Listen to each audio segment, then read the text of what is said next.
Good evening. I would like to welcome everyone to our annual Baltimore City Board of Estimates Taxpayers Night. In an effort to balance public safety and public participation in your municipal government, the board is hosting this meeting in a hybrid virtual fashion, the first time of its kind. For those of you attending here at City Hall, I would ask that you please wear your mask while you're in the hearing room or even the overflow space. This allows us to safely maintain the maximum possible capacity here in this room. Please also take a moment now to silence your cell phones or any other electronic devices. For those attending virtually, please keep yourself on mute until you have been recognized by the chair to speak. I would like to thank the staff of the Budget Office, the staff of the Council President's Office, and staff of fellow members of the Board of Estimates for planning tonight's event. Taxpayers Night is an important part of the budget process for Baltimore City.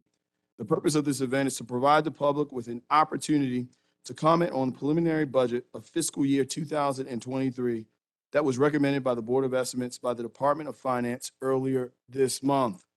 I would like to note at the top that while those testifying may at times be passionate, we expect that members of this board, as well as members of the public, will keep order and ensure that everyone has the opportunity to be heard. Baltimore City Code prohibits a person acting in disorderly manner to the disturbance of public peace at this public meeting. The code of conduct has been posted here in and around the hearing room for attendees' notice.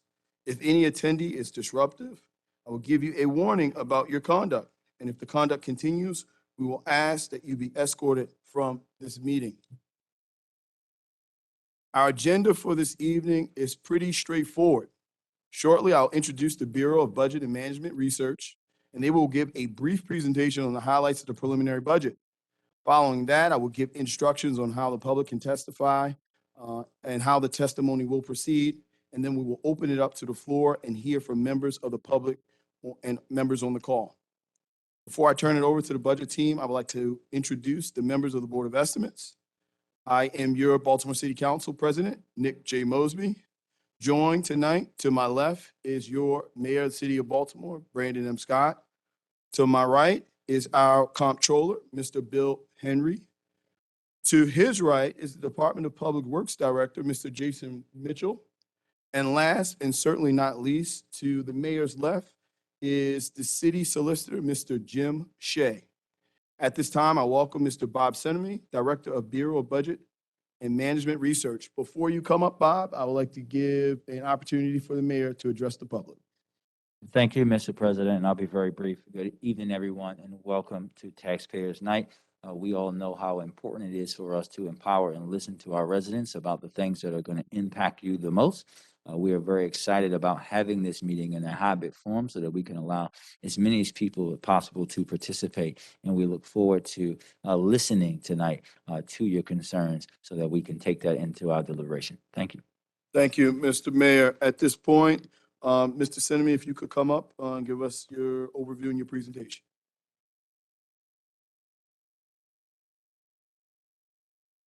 Hi, good evening, everybody. Thanks for having us tonight. So my name is Bob Senemy, Budget Director for the city, representing the Department of Finance. And what I'm going to do to start our Taxpayers Night is give a pretty brief overview of the fiscal 2023 budget. We had a longer version of this morning for the board. And this version is condensed. Just want to give some of the basics to the public and then keep it short so we can move right into public testimony. As always, our full budget publication is available on our website, bbmar.baltimorecity.gov. So if anybody watching tonight has any further questions or more detail, you can refer to the document that's available or reach out to us directly to answer any of those additional questions. So we'll go ahead and get started. For folks that are in the room, the presentation will be on the screen on both sides of the room. So first slide. So our agenda tonight, we're just again going to give a brief overview of the budget and talk a little bit about both the revenue side of the budget and the spending side of the budget. So first things first, in terms of the overview. So our budget is broken into two pieces. One is the operating budget and the other is the capital budget. So the operating budget is that purple slice of the pie you see on the chart there on the slide, and the yellow piece is the capital budget. In visual terms on the next slide, for simplicity, the operating budget is, think of the operating budget as the cost to run services. The capital budget is where we put the dollars to invest in physical infrastructure. So in this example, the cost of building a city pool, for example, would be in the capital budget, but the cost to run the pools, lifeguards, and the services we provide there would be in the operating budget as an example. In terms of the 23 numbers by the 23 budget by the number. So the operating budget is about $3.3 billion for fiscal 2023. That's a reduction of over $500 million from the 22 budget. But reason for that is we appropriated all of the Recovery Act funds in the 22 budget that will be spent over a longer period of time. They are not in the 23 budget. Looking at, and the capital budget is $742 million in total. Looking just at the general fund recommendation is about $2.1 billion for fiscal 2023. Next, wanted to mention too, for folks who have been following this for the past couple of years, we had 2 years where we were relying pretty heavily on federal aid to get us through the worst of the pandemic. So I wanted to clarify what is in and what is not in the fiscal 23 budget in terms of the number. So there is no CARES Act money in the fiscal 23 budget. That was spent as of last December. There's also no FEMA aid money in the budget. We are still relying on that, and we'll continue to seek reimbursement where that is available, but it is not guaranteed beyond July 1st. There's also no ARPA dollars in the fiscal 23 budget, Recovery Act money, but again, that is just because we appropriated the entire award, which was $641 million in last year's budget, and those dollars carry forward until they are spent. So there's no new money there, but we will talk about it throughout our presentation today. In terms of the ARP awards, we have decided how we're planning to spend some of those dollars. The chart here shows what has been committed so far. We won't go into detail about all of that, but you've heard about some of those projects, digital equity, Rec and Parks capital infrastructure, violence reduction. There's awards that have gone to a variety of agencies to tackle some of those challenges. So what we list here is what has been committed so far, which is over $400 million out of the $641 million total award. In terms of the revenue projection, so wanted to turn our attention into a little bit more detail. So in our operating budget, there are three sources of funds at a very high level. The general fund, which is the blue slice of the pie, is the largest part of the budget. The general fund is where we have the most flexibility. This is where most of the taxes and fees that we collect from our residents or visitors go. We also have, you'll see, enterprise funds and grant funds. Grant funds are funds that we receive that must be spent in a particular area, and most of those come from, of course, the federal or state government, although we do get some private grants as well. Enterprise funds are what I like to refer to as almost like little mini businesses within the budget, where we're charging users based on their consumption. And the clear example of that is the water utility and the wastewater utility. We'll focus mostly on the general fund today. So in the general fund only, our revenue makeup this year hasn't changed too much. There's no new taxes or fees in this year's budget. About half of our revenue still comes from property taxes, 20% from income taxes, and the remaining 30% from a variety of sources in the chart there. Looking at our bigger revenue sources, I wanted to talk about the big ones for a moment. Property tax, this will be our 10th straight year of real property tax increased revenue. Our properties in the city get reassessed, I should say, on a 3-year cycle. This year, Group 1 was reassessed, which is the northern part of the city and a small sliver of downtown. And we did really well on the residential side. Residential properties grew in value. Commercial growth was weak, though. We actually had many properties, especially in the downtown area, that lost value. I think for obvious reasons because of the pandemic and the struggle we've had there. But overall, property tax revenue combined is growing for fiscal 23. Same is true on income tax. Income tax is our second largest source of revenue. We've been pleasantly surprised over the course of the pandemic that our income taxes have really not been affected. With a lot of the federal and state support for businesses and workers, we've been able to maintain the number of people that are employed or receiving benefits, which has positively impacted our income tax. And the one interesting story, especially for this year, is our tourism and visitor revenues, which is parking, hotel, convention center, and admissions and amusement tax combined. This is where we got hit really hard during the pandemic. You can see here we lost in fiscal 21 about half of the value of those revenue sources. They've really rebounded nicely though in 22, and we expect that to continue into fiscal 23. We're projecting that we'll be at 85% of pre-pandemic levels on those sources by the end of fiscal 23, which is definite progress on that front. And then a couple other revenue sources to mention: recordation and transfer taxes, which are on real estate transactions, have been extraordinary in fiscal 22. We're devoting some resources that we've generated in 22 to capital projects. Our budget for next year for that source is 90 million. We generally stay conservative on that source because we've seen quite an aggressive cycle of ups and downs in that revenue source based on the housing market. So we try to be safe there. Traffic cameras, about 30 million is projected for the current program we have, which is the cameras that are near school facilities. There's also the new program this year of cameras on I-83. And those revenues are restricted to being spent back on improvements on I-83 on the highway. So those revenues will not go to the general fund. They are dedicated to capital improvements on I-83. Moving along to on the next slide, we'll get into the budget recommendations. So focusing on the expenditure side now. So I first wanted to mention just a couple of highlights of this year's budget. So first is we are meeting our first year requirement for the Kerwin legislation. The city, like many jurisdictions, is contributing more to implement some of the changes that the Kerwin Commission recommended for schools in Maryland. We are meeting our first year requirement, which is a big accomplishment for the city. We're dedicating $70 million of one-time resources, which I just mentioned, to PAYGO capital projects.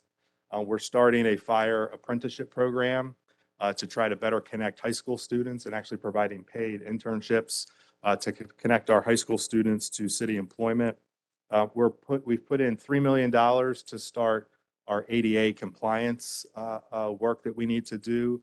We have sidewalks and ramps, especially throughout the city, that are not in compliance, and we need to reinvest in those. We're funding the last stage of our enterprise resource planning project. We're investing $5 million of a new revenue source from EMS reimbursement directly back into EMS services. And we're making an investment in Live Baltimore to try to entice more home buyers to choose Baltimore when they're selecting a home. I'm looking at it by pillar. So the mayor had on the next slide, the mayor had has published his what we call his action plan. And so the action plan that was created and finalized last year has very specific goals that we're setting out to achieve for the city. So we built our budget around those pillars. And in our budget publications, we'll show you on the next slide, you can see how much of the budget is allocated to each pillar, and the same is true on the capital budget as well. That's something you can look at in our budget publication.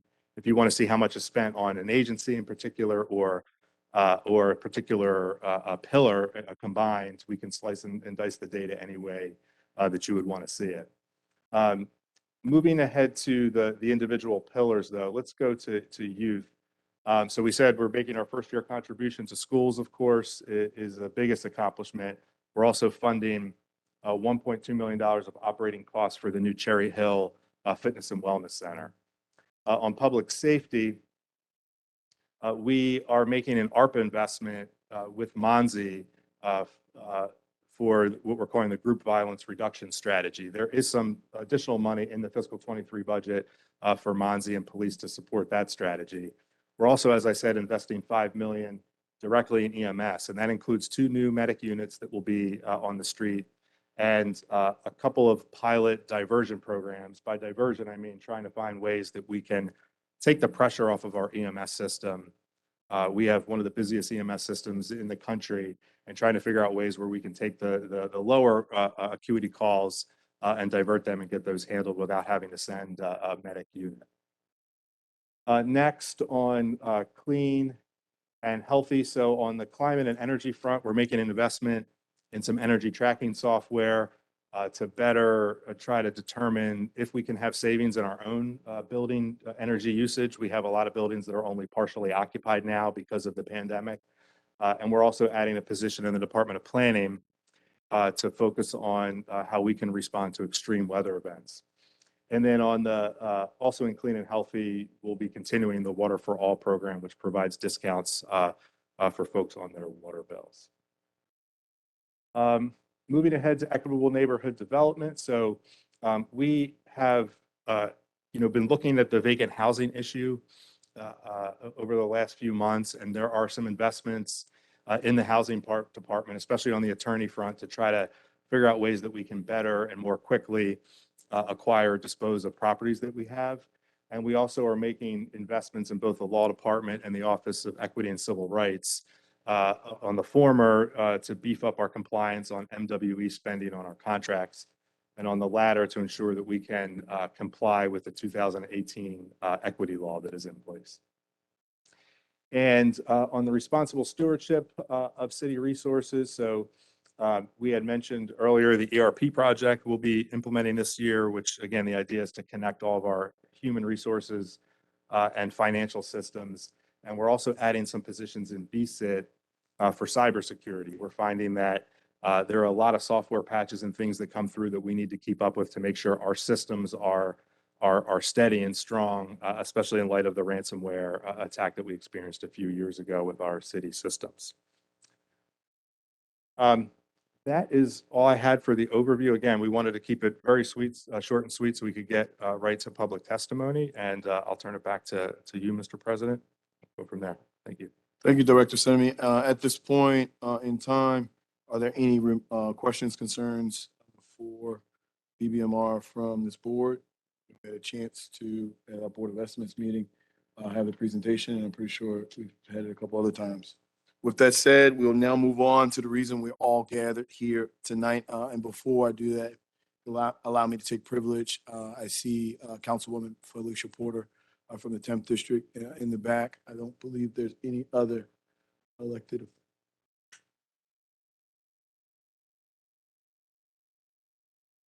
Okay, got you. Thank you. I don't believe that there's any other elected officials. I also see Deputy Mayor Ted Carter in the back, as well as a collection of other members from the mayor's staff. I believe that Deputy Director Ryer from Planning is on to talk about capital improvement. Yes, I am, Mr. President. Floor is yours, Director Ryer. Thank you, sir. And thank you for the opportunity to talk about the capital budget tonight. I'm speaking remotely because I was under the understanding that the public was prioritized in this hearing, but Director Ryer? yes, sir. I believe the mayor of Baltimore asked me to suggest to you that you're going to talk to us quickly. Okay, great. Well, we have if we could go to the first page of the presentation, brief overview of the capital budget. Thank you for the opportunity. The capital budget, as you heard from the budget director, is separate from the operating budget. It is a 6-year program. It's a charter function of the Department of Planning. The intent is to obviously oversee and coordinate the physical planning of the city. We therefore look 5 years ahead of the budget year and try to anticipate the city's needs for physical development. If we could go to the next slide. So the board's definition of a capital project is a project of a minimum of $50,000. It does not include vehicular equipment. It does not include laptops or individual computer station, those kinds of things, as well as repairs of less than, only emergency repairs of less than $100,000, Natri, and only salaries that are part of the capital project. So the salaries of an engineer, for example, in the Department of Public Works, that portion that's working on the capital project could be included. That's all we can spend capital dollars on. Can we go to the next one? Again, their physical betterment or improvement and the related A&E studies. Here's a list of the types of projects. There's a network of roads and transportation infrastructure. City maintains literally hundreds and hundreds of buildings. We have 3 major utility systems, et cetera, et cetera. There are 8 agencies, and only 8, that participate in the capital budget. The fire department does not participate. The police department does not participate. They participate through the Department of General Services. Department of General Services manages not all, but most of the city's real estate portfolio. Department of Transportation manages most of the city's horizontal infrastructure with regard to roadways. Department of Public Works maintains the utility as well as the solid waste infrastructure. And Department of Rec and Parks maintains their own inventory of both land and buildings. Can we go to the next one, Mara? This might look a little complicated. I'll try to simplify it. So the planning department's charge is to make the overwhelming capital needs of the city fit our budget. But we rely on the 8 implementing agencies to do that. So we don't generate a capital request. We only take the capital request from the 8 agencies and make it fit into the budget for the year. So the process starts in the early fall, typically in December, where we send out a target based on what we know, working with the Department of Finance, what we think we will be able to afford in the next fiscal year. And that's based on what we can pay back and what kind of general fund revenues they project we will have. So that forms a very sort of rough budget. We will then send to the agencies essentially a target, and the target is a range. So we may say to the Department of Recreation and Parks, you can apply for between $20 and $25 million of what we project to be $100 million pot of money. Of course, the agencies always apply for the top money, and you'll see why in a minute that system works. So then they have a couple of months to submit their requests, and then typically between Thanksgiving and Christmas, we collect all that and we put it in a bucket, and we try to take a look at what our ratio of the amount of money we have with the amount of projects we have.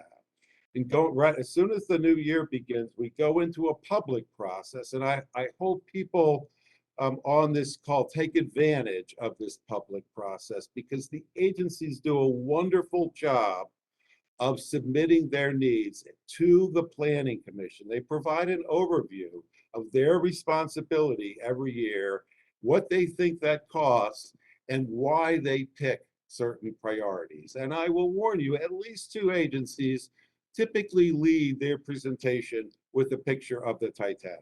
And the purpose of that is to show the disparity between the city's capital needs and the city's capital resources. Then the capital budget goes through a 2 or 3 month public process led by the Planning Commission to winnow that down to what we can afford. And right around this time of year, we try to absorb what the state General Assembly has done, any federal programs, any other sources of income that come in at the last minute. We package all this and we send it to the Board of Finance, the Board of Estimates, and the City Council. And the City Council has to adopt by June 31st of this year or next fiscal year. And then we take a break or 2 and it starts all over again. Next slide. I'm trying to show some trends here about sort of how much money we have and where it comes from. This is maybe a 12-year look back I want to highlight a couple of the larger fund sources. The orange we call revenue loans. Those tend to be utility funds. That's a big part of the capital budget, and it's restricted. You can only use those funds on water, wastewater, or storm water. Other funds may be borrowed, transportation revenue, bonds, what have you. The important thing are two of these sources. City general fund, these are the last two on the list on the right, city general funds and city bond funds. These are the funds that we use when we have no other funding source for something. There's no state funding source, no highway funding source, no federal funding source, no other funding source, but our own dollars. So that becomes the most carefully examined and distributed part of the capital budget. Go to the next slide. This gives you a sense of the source trend, right? So this is showing you finance department every 5 years does a financial plan. That plan tells us how much we can afford to borrow for the next 5 years. So what that really means is how much can we afford to pay back from the operating budget. You just heard a presentation on the operating budget, and that part of that operating budget goes to pay our debt service on city bonds. So every 5 years, we evaluate that. That number is now at $80 million. In 2019, it was at 65 million. So in 2020, we went up by 15 million. We also, it's good fiscal manage to use part of your operating budget to fund capital. You can never fund all, you should never, unless you're really desperate, fund all of your capital needs from debt, right? Debt is something that future residents have to pay for current expenses. So there's an equity issue there. So this is showing you in this particular year, as budget director just said, there was a surplus of general funds, but it was a surplus that we could not depend on next year. And it's considered wise fiscal management to use a one-time surplus for one-time capital projects. So that's why you see this opportunity that we had this year to fill a lot of our needs, and I'll get to that in a minute. We could go to the next slide, please. It's a pie chart of the capital budget by fund source. I say this to show really the large percentage of the capital budget that is restricted. Revenue funds, county grants, federal funds, and even to some extent state funds are restricted. The fund is coming in for a specific purpose. We can't change it. So we can't take a fund that's coming in for a water pipe and move it to a rec center. That's the only point I'm trying to make. Now the next, if we could have the next page, trying to show you a couple of highlights from this particular year. I want to start by saying this was a good year. You saw the amount of general funds that the Department of Finance allocated to the capital budget.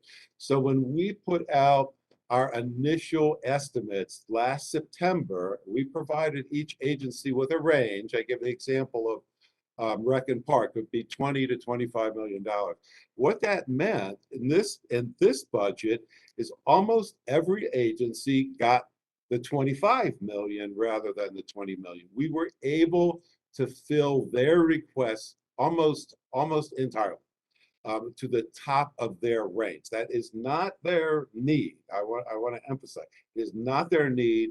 It is the top amount we thought we would have to fulfill their needs. So this year, I got some examples, 7 million for, we had a ransomware attack a couple of years ago. That's been a priority ever since then. $1 million for cultural organizations, $60 million for city buildings, including, as you heard from the budget director, a new revenue source for public safety facilities.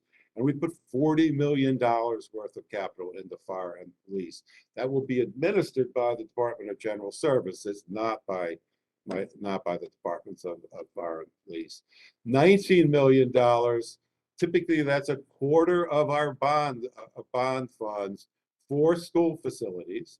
And this is in addition to the 21st Century School Program, for which the city has an obligation, I think, for a third of that, and in addition to the state capital money for non-21st school programs. $60 million in rec and park facility. This is a huge jump for them. And it includes $10 million for a new Parkview Rec Center, over $2 million for a gym addition and Bocheck Park, $3 million for a continuing project with the Chick Webb Recreation Center, and almost $120 million for transportation infrastructure. Little aside note, back in the last recession, a dozen years ago, the city lost almost $100 million a year in highway user revenue, which we thought we were going to get back when the recession was over. We've never gotten it back. We're slowly building that pot up, but $100 million a year in transportation fund really adds up over a decade or so. And you see the results out in our street. It's really, there's been a big emphasis on maintenance in the Department of Transportation because they haven't had the capital to work. We could go to the next page. I think we have a couple more examples. Yeah. Solid waste. You experienced, the public experienced the problems, the Bureau of Solid Waste in the Department of Public Works, which does not receive utility funds. You saw how they struggled during COVID. At one point, 50% of the workforce was out sick. So we provided a one-time injection. We hope we can maintain this over a couple of years, but to the facilities, to the locker rooms, the bathrooms, the air conditioning, the offices, to the facilities that our workers work in, because of the problems brought about by COVID, as well as an ongoing pot that we have to put money by every year to expand the landfill and hopefully work the city off of the incinerator within the next few years. Big chunk of money to the Department of Housing and Community Development, and that has been augmented by the ARPA program substantially. Some money for the Baltimore Development Corporation, including a project, the Entertainment Corridor project, and a streetscaping project in the Irvington community. $127 million for water main replacements and other drinking water systems. You saw that's a big chunk of the capital budget. There's a dedicated fund source. Some people call it the rain tax. We hate that expression, but it does have a dedicated fund source also, as does wastewater. So water, stormwater, wastewater, all are dedicated funds. Go to the next project. Next page. We've started, I think we're in our third or fourth year now, an equity analysis of the capital budget. Director Mr. Director, Ryan, I think this the is mayor would like to talk to you. This is the mayor. We have a lot of folks waiting to testify. We have to go quicker than we're going right now. Okay, I'm sorry. Then if we could skip ahead to page one more, two more, one more, that one. So I just wanted to go back a page, the citizens to our website. All this information is on our website. This is the landing page. You can look at every fiscal year, including the one proposed here today. You can see mappings of the project. You can see the equity analysis I just referred to going back several years. And you can see what each agency is doing. It's complicated. It's a lot of numbers. Go to the next page. Here's a commercial for your community planner. This is a map of the community planners. Call your community planner. They can walk you through this. They can help you find your way through it. Last page. Every August, before all this starts the annual cycle, Planning Commission hosts a public meeting on this. Sign up for our newsletter. at planning.baltimorecity.gov/planning-newsletter. You'll get notified. And finally, the grandparent of the capital budget is called the comprehensive plan. We do it every 10 years after the census. We are starting that process now. We hope to get you involved in that, and you can go to this site to sign up for further information. Thank you. No, thank you, Director Ryer. At this point, are there any questions, concerns, or comments from members of the board or the planning department? Hearing and seeing none, we're going to move right along. We'll now move into, again, the reason that we're all gathered here tonight to receive testimony from members of the public. This is the most important part of this evening, and as always, members of this board are very interested in listening to your views and suggestions on the preliminary budget. This is, again, our opportunity to hear from residents of Baltimore and hearing your opinions, your concerns, your questions, and addressing them directly to your city officials and the Board of Estimates. At this time, I'd like to go over some ground rules for this evening. As I said at the top of the hour, everyone's voice will be respected in this process. That goes for members of this body as well as members for the general public. We ask that in doing so that we have all productive communication, no personal attacks. Any disruptive or abusive behavior will be dealt with as we just talked about at the beginning of this meeting. The order of the testimony for this evening, first, we will recognize individuals that are sitting in this room. So individuals who have joined us today in person, we're going to go through the list. You'll be called by the order in which you signed up. I tried to read over the list. It seems like there's a lot of medical doctors in the audience based off of your handwriting. It looks like prescriptions. It took me a while to line up that joke. I was making sure I wasn't by myself. All right. After that, we're going to go to the online list. I think we have about 50 or so folks that have signed up to testify. For those who are attending in person, please ensure you have signed up. If not, outside in BOE room, you can still ample opportunity to sign up. When it's your turn, I'll recognize you, and you may come to the podium right here in front. Please speak clearly and directly into the microphone so our interpreters can pick up and everybody's able to understand and know exactly what you are saying, as well as those who are watching at home or through WebEx. Again, you will have 2 minutes, and our moderators will let you know. Actually, I think I'm going to be the one who will let you know when your time expires. We ask that once I give you the warning for 2 minutes, you wrap up quickly. The purpose of this evening, again, is for us to listen to you. So we do not intend to enter in back and forth dialogue. We really want to understand and know your concerns, your complaints, your issues, or your support of the preliminary budget to date. There might be a time where someone on this board might ask a specific clarifying question just to ensure that what you are communicating to us is interpreted in the right format. If you are intending to speak in person or virtually, we suggest that, again, you state your first name, then your last name. We ask that you tell us the community in which you're coming from and any affiliations that you might identify with. You can put that on the record. Again, please speak slowly and clearly. If you have to go a little fast to make the 2 minutes, we understand, but try to be as clear as possible. And when you are not speaking, please ensure if you're online that you're muted. And again, we keep our conversations at a minimum. The only person that should be speaking in this room is the person that has the mic. I'll recognize everyone who has the mic. If you wish to address the board but are not able to speak here tonight or online, you're still able to submit written or oral testimony through the end of this week. You can submit the testimony online, and this is a very complicated URL, so just bear with me at bit.ly/BALTFY23. Again, that's bit.ly/BALTFY23.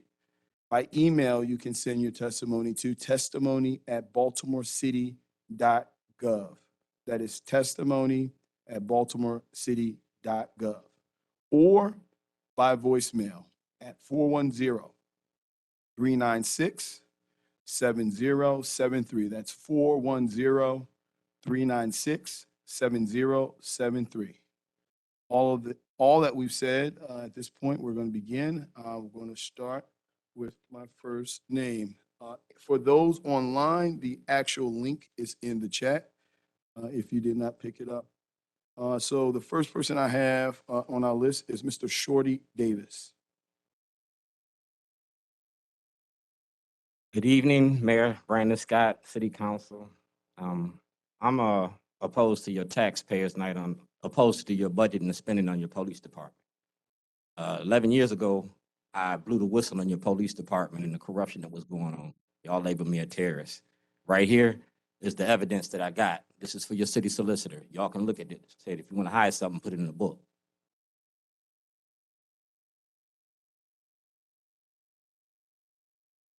You weren't the city solicitor then, all right? Brandon Scott was city council, you was city council, all right? Long story short, I was blowing the whistle behind the war on drugs because y'all was talking about stop and frisk and zero tolerance.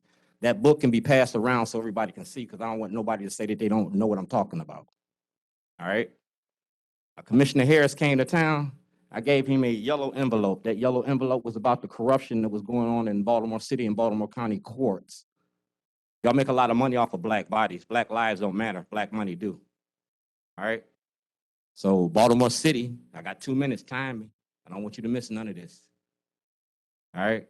When I blew the whistle, I went to the state's attorney's office. I went to the police department. 5 days after I blew the whistle, y'all locked me up in Towson. And for the last 10 years, I've been asking for a court date because I never got a trial. I won my case in Towson, but my paperwork here, Brandon Scott got the information. My paperwork here was about an Illinois case. Y'all make a lot of money off the prison industry. Alabama state prison industry is tied to your 401ks, your surety bonds. When black people when you close the housing in Baltimore City, you gave vouchers to Baltimore County and to Arundel County and Howard County. Those prison industries went up behind the blacks that you sent out there with them vouchers. We talking about the money behind us.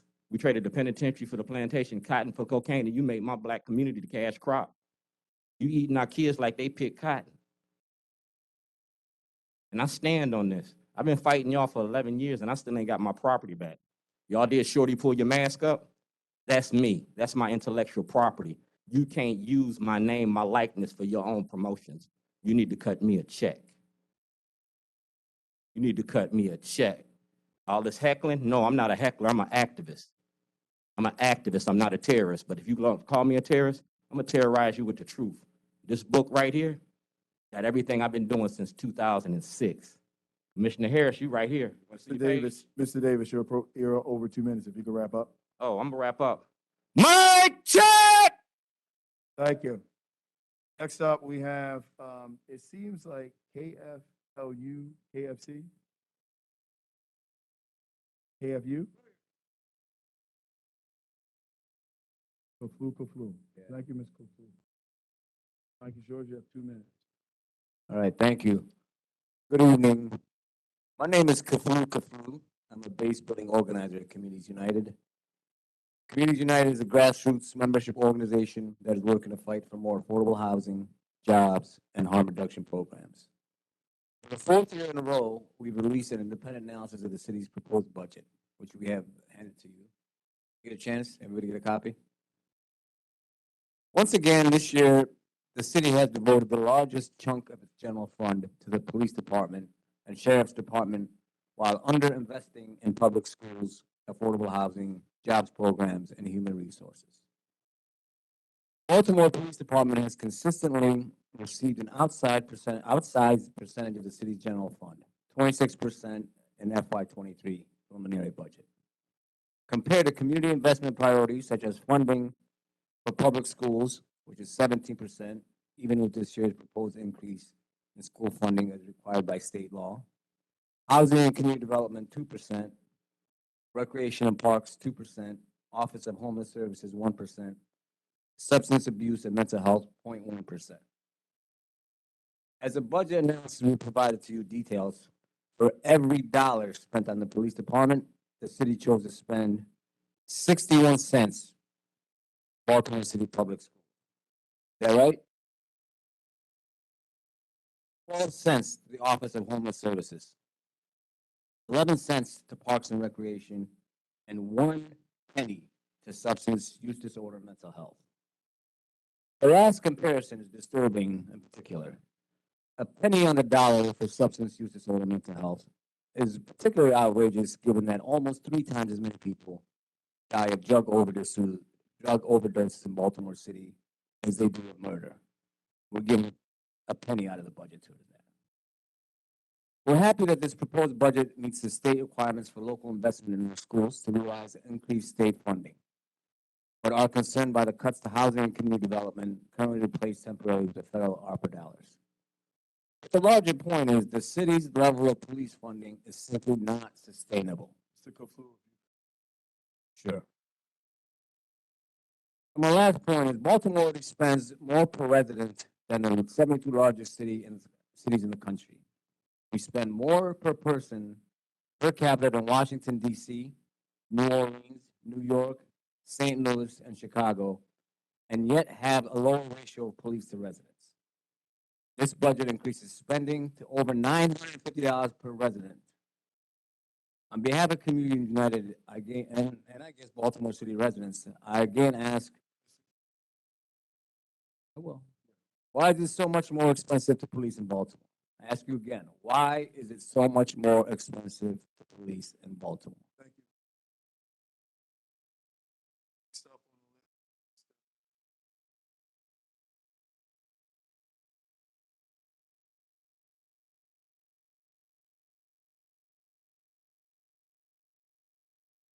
Solicitor Shea and Public Works. My name is Brendan Burns. I was born at Mercy Hospital, graduate of the Baltimore School for the Arts. I currently work for the city as a human resources assistant. My partner is a recent transplant to our city. She has recently bought a home, 2019, for herself and her 2 children in Edner Gardens, where I now live as well. It's a beautiful neighborhood of stone houses. And this time of year, it really lives up to its name. We call ourselves Edner Gardeners, at least I do. About a year ago, we started hearing about incidents of carjackings happening in our neighborhood. Now, I'm a lifelong city dweller, and I've never worried too much about crime. But living with 2 small children and a partner who's new to the city, and hearing about this stuff happening so close to home, it started changing my attitude. And I was worried, for sure. But then when a neighbor across the street got carjacked one morning, I actually got scared. I didn't realize the weight of the fear that I was holding until it was actually lifted by the sight of BPD SUVs on the corner of my street. A couple weeks ago, that feeling being lifted and the fear going away, that was shattered when a Hopkins doctor on his way to work in the morning was shot in a failed carjacking just 2 blocks from my house, despite the constant police presence. So my question is, why are we spending half the city's budget to give people like me a false sense of security when all the other priorities are left to starve? Thank you for your time. Thank you so much. Next person I have on my list is Nabith. Bieth Aziz. Oh, thank you, Ms. Aziz. Hello. The floor is yours. Good evening, Mayor Scott, President Mosby, Comptroller Henry, and members of the Board of Estimates. I'm a homeowner in the Parkway community, which is part of the Greater Mondawmin Coordinating Council. I serve on the board of Communities United, where I was formerly a paid staff member, and I'm also affiliated with the Muslim Community Cultural Center of Baltimore, No Boundaries Coalition, and Step Up Maryland. I have been reading the same testimony for the past 4 years. I do not support this year's preliminary budget. We continue to spend too much money on policing in our city per capita and continue to outspend 72 other similar urban cities year after year, as evidenced in the Center for Popular Democracy's Freedom to Thrive report and the Vera Institute of Justice's What Policing Costs website. This includes cities such as Chicago, New York, DC. This year's proposal includes yet another increase to the tune of $5 million. Even with a 25% reduction in police spending, we would still have one of the most expensive police departments in the country. The city's spending should reflect the values and needs of the communities we serve. Black communities need stronger school infrastructure, better city services, and other resources such as affordable housing, harm reduction, and better substance abuse and mental health services. Substance abuse and mental health services currently receives 1 penny of funding for every dollar the police receives. We cannot afford a lack of resources due to police overspending. I want to see a moral budget, one that brings real change in order to refund our community. It is not all bad. I am glad that we have an increase in our school spending, but it is still only a small increase, up from 50 cents on the dollar to 61 cents on the dollar compared to police spending. I'm excited about the guaranteed income program, and I look forward to seeing how the outcomes of city residents are impacted. This year, we were fortunate to be infused with federal dollars through the ARPA fund. However, these federal dollars are temporary. And as a city, we must start making better decisions about our budget, and we must start making those changes fast. I urge you to seriously reconsider the preliminary fiscal year 23 budget. As a city, we still have not gotten it right, and that is why I oppose the preliminary budget. Thank you very much for your time. Thank you, Ms. Aziz. Next up, we're going to hear from Ms. Teresa Reuters.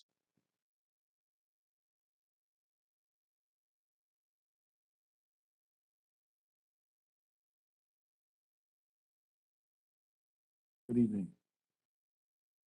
Scott, City Council President Nick Mosby, City Controller Bill Henry, City Solicitor James Shea, and Director of Public Works Jason Mitchell. Good evening. I'm Teresa Reuter. I'm an artist and art educator with 30 years teaching experience, including in after-school programs, summer camps, teaching experience in Baltimore City and Hartford County. I've lived in the Hamilton Hills community for 5 years and grew up near Morgan State University and have lived in Govins, Pikesville, Patterson Park, Penn Lucy, Fells Point, and Butchers Hill. I'm astonished learning that our current city budget is allocating so much money to policing to only a small percent to all other needs to develop a safe and vibrant city, as it was when I grew up attending public schools in the 50s, when children are nourished, have good schools and parks, recreation centers where they can learn to read and write, have special areas of music, sports, art, drama, debating teams and chess teams, and many sports opportunities. They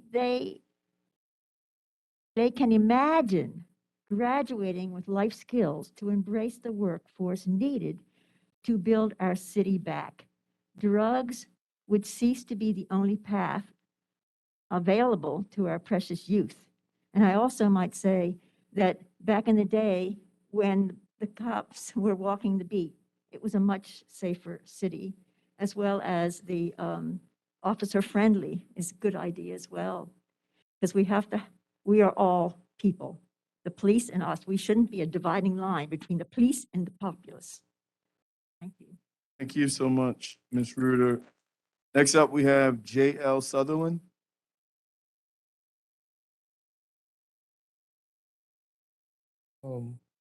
Yes, greetings, Mayor Scott. Greetings, Mayor Scott, President Nick Mosby, Comptroller Bill Henry, Deputy Director Jason Mitchell, Jim Shea. My name is Stephen Sutherland, and I live in West Baltimore. Okay. Now, when people ask me about I had an opportunity to review the budget with Communities United. And when people ask me about the program, I say that we should present some alternative ways of spending the money and reducing our crime. Okay, so we should present alternative solutions. Now, so I'm presenting an alternative solution where we can put the money and use it very well. My recommendation is that we subsidize the the community. Normally in America, what we do is we heavily subsidize our corporations. We give them trillions of dollars, billions of dollars. You can go to a website called Subsidy Tracker, right, and see how much money they're getting. But when you look at our community, we're not having our economy stimulated, okay? So what I've done is that I have designed a program to round up our young people who, I'm not afraid of our young people who, I will round up our young people who are, who may be disenfranchised by educational lack, literacy issues and so on. And I have created this wonderful program for them, okay, to engage them. These programs range from things like learning how to fly. They can actually start learning how to fly airplane from the time they're 13 years old, right? And I'm gonna organize them into cooperative businesses, worker cooperative businesses. I have a brochure of my presentation that I'd like to you all to, but I want you to know that I believe one thing about the budget, okay, is that we have a tendency to put all the money towards palliative things, things that, like rape crisis, what happens after the rape. So I'm recommending that we put the money in things. My father had a third grade education, okay? Mr. Sutherland, if you could begin to wrap up. Right. So but my father had some opportunities with his third grade education, like many of the people who are doing the crimes and so on. And so today I have an MD degree from Howard University, and my sister has a PhD. So I'm going to start my program with my own money. We will see the crime drop down, and I'm hoping that you all will subsidize the economy. I'm organizing the young men into worker cooperative businesses, and they will proudly stop the crimes and things of that nature and be Thank- reenfranchised. Thank you so much, Mr. Sutherland, for your words. Next up on the list, we have Mr. Don Davis. Don Davis, still in the room?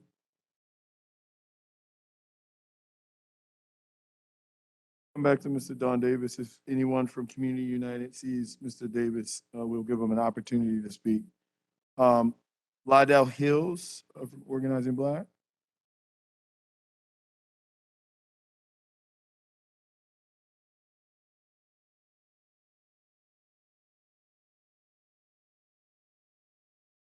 I don't want to step over. Thank y'all for having me out here tonight. My name is Lydell Hills. I'm here representing Organizing Black and Truth to Power, and many of the young people out here in our schools and people out living on our streets. And so last time we got to speak actually was at No Boundaries and Youth Issues Assembly, and they brought up the issue of police accountability. And you all also made the statement that we should not leave a room without asking those who have a position of power to make a demand. And so I'll make the demand that if we can defund the police, and this is a challenge, we could defund the police $100 million and invest it into our communities, then what can we actually see happen? And so I want to talk about a few different things. So in the work that I do in the school to prison pipeline, in the midst of like doing that work, it takes you into the streets because that's where the pipeline takes you through. It takes you out of the schools. It takes you out of these institutions that are supposed to be helping you, and it leaves you, it abandons you, and you end up on the streets. And you end up in a bunch of other shit that gets you into prison. And so the first thing I want to talk about is the overfunding of the police department. A whole third of the budget going to the police when we have countless stories of how the police have harmed people, and although there are other public safety initiatives like mediation, how do we, instead of continuing to fund initiatives that are embedded in the police department, how do we continue to fund initiatives that depend on our community and allow our community representatives to respond? And so some of these examples of seeing those school police officers throwing children against the wall, or seeing police officers ready to arrest two men over a sandwich that had made and was distributed out to people. In those situations, do we need a police officer to bang that kid against the wall, or police officers to potentially arrest two men who are hungry, or do we need people to feed those people? Do we need mediators to be able to help to resolve those conflicts so the kids that were fighting in that school didn't have to get thrown up against the wall? Also want to be able to see us continue to support mental health services, substance recovery, creation of jobs, and and generally just housing services, getting people back, getting these vacant houses, getting these buildings, just allowing folks to start moving back into them. So essentially, we have so many different services in the city, so many different providers. However, they're so underfunded and not able to provide the actual service that they're able to do for their people. We have Yes, and just today, Yes is still in their building, right? Mr. Hills, if I could ask that you start the round. Understanding. So Yes is still in their building and they're still offering services, but they're completely underfunded. There's no staff. So what are we gonna do about this youth homelessness issue? We have folks who are still out on the street that we still trying to connect to. Last thing I'll say, we need to improve the way that the city actually operates. I sent a letter out to you all sometime last summer. Truth to Power, the program I've been starting and working on. It's hard as shit to do this, and I'm a young person, and Thank you, Mr. a Hills. lot of the young leaders I was working with, difficult to do this work for the community members and for all of our young people who are going through these systems unless we actually get the support that we need. And so when we have grants and when we have the city operating budgets and things that actually go out to support the community people who are doing this work, we need y'all to be a little quick about signing on. Thank you, Mr. Hills. We appreciate your testimony. Thank you. And we have a special guest here with us tonight, Ms. Kim Trueheart. Here you go. You take your time, Ms. Trueheart.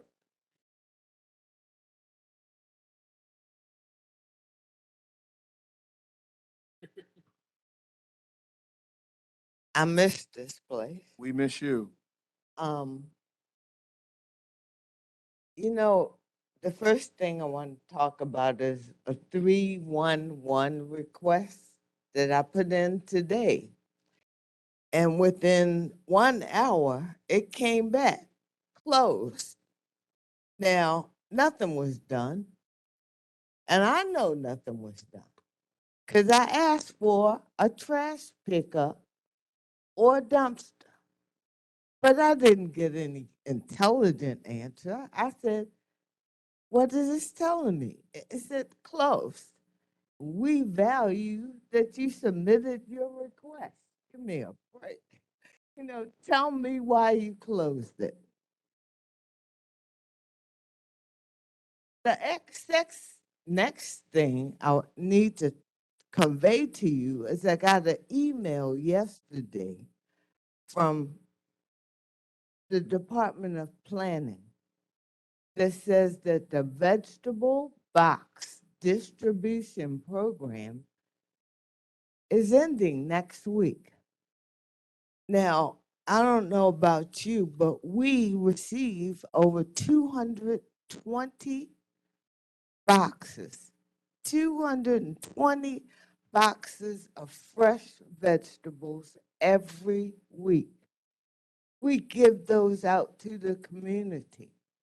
That program is ending next week. Being replaced? Is it being replaced? Now, I'm going to go out and I have a little bit of money and I'm going to go to the same vendor and I'm going to get a third of what you provided to me. But I don't understand.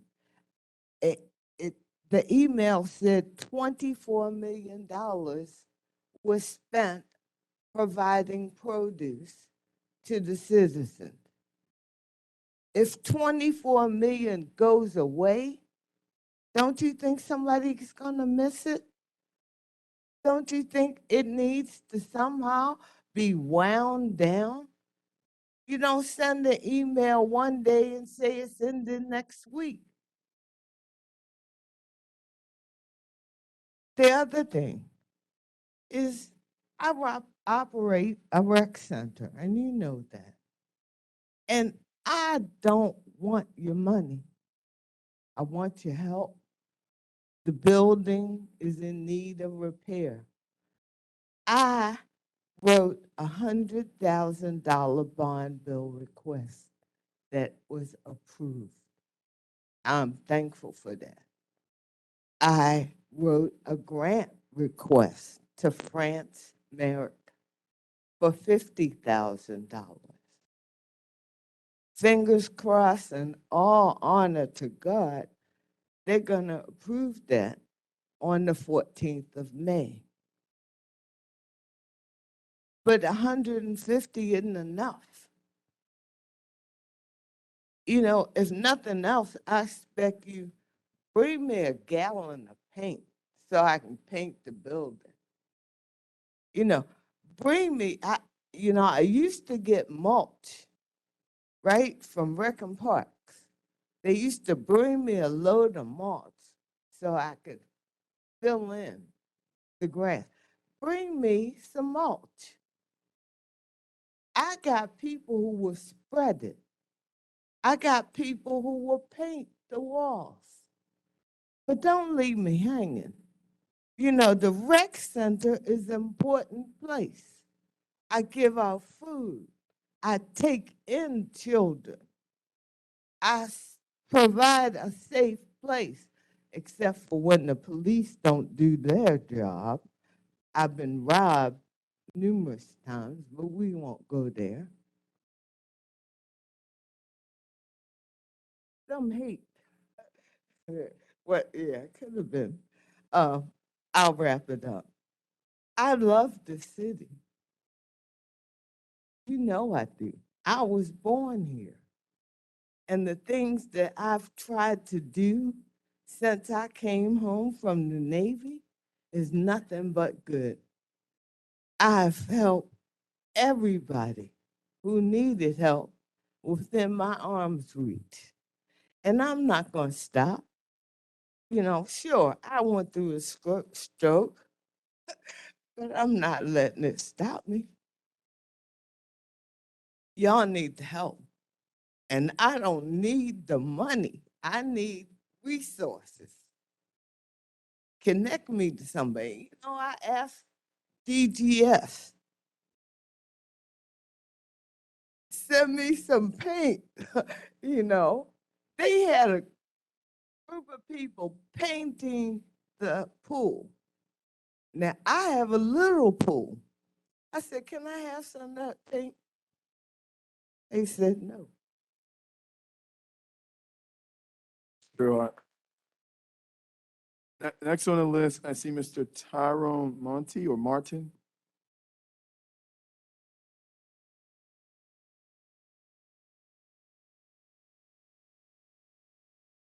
Thank you.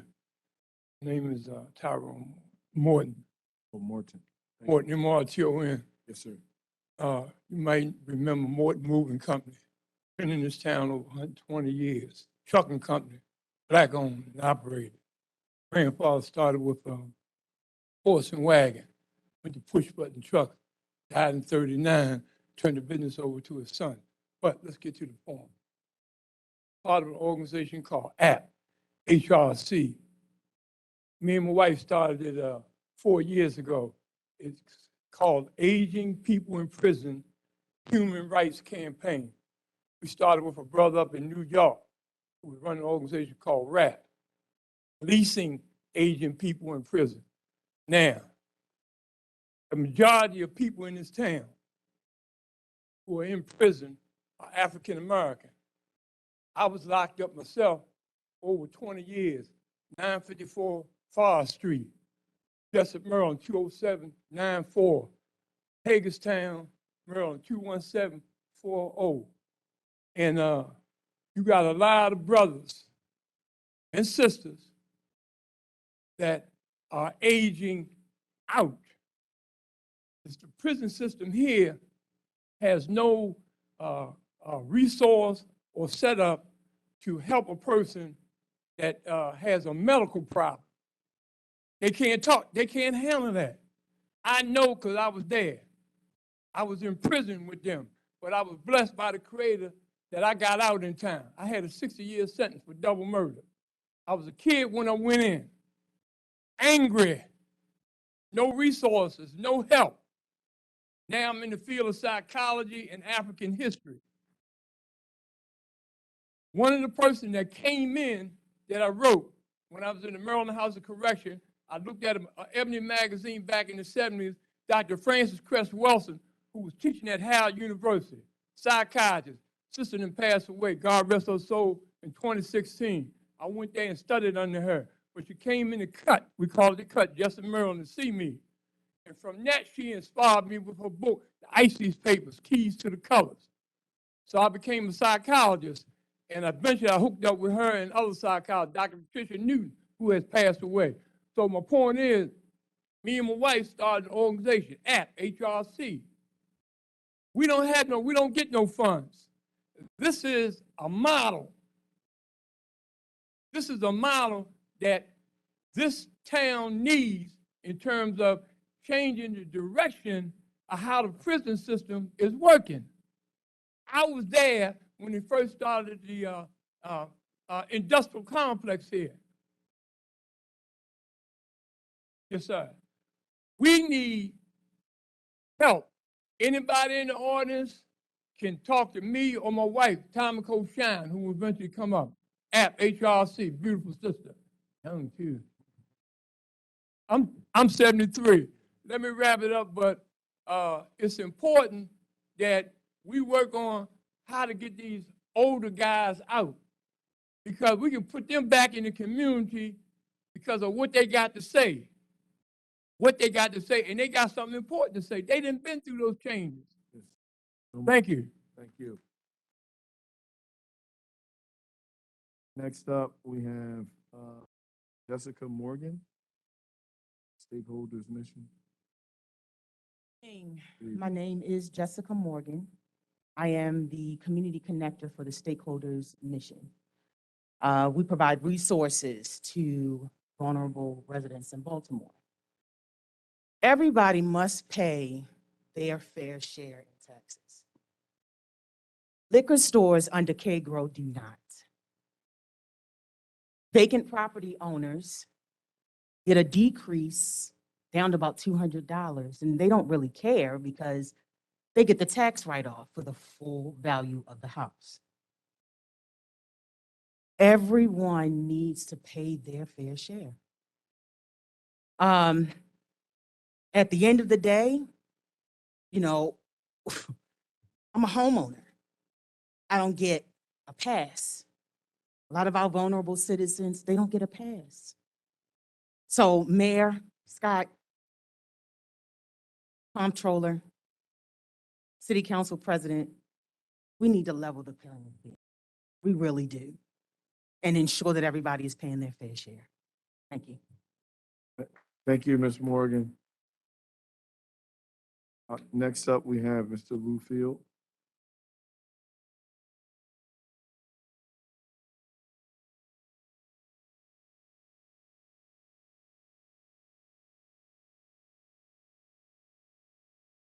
Good afternoon, everyone. To the audience particularly for coming out today, and those listening on TV.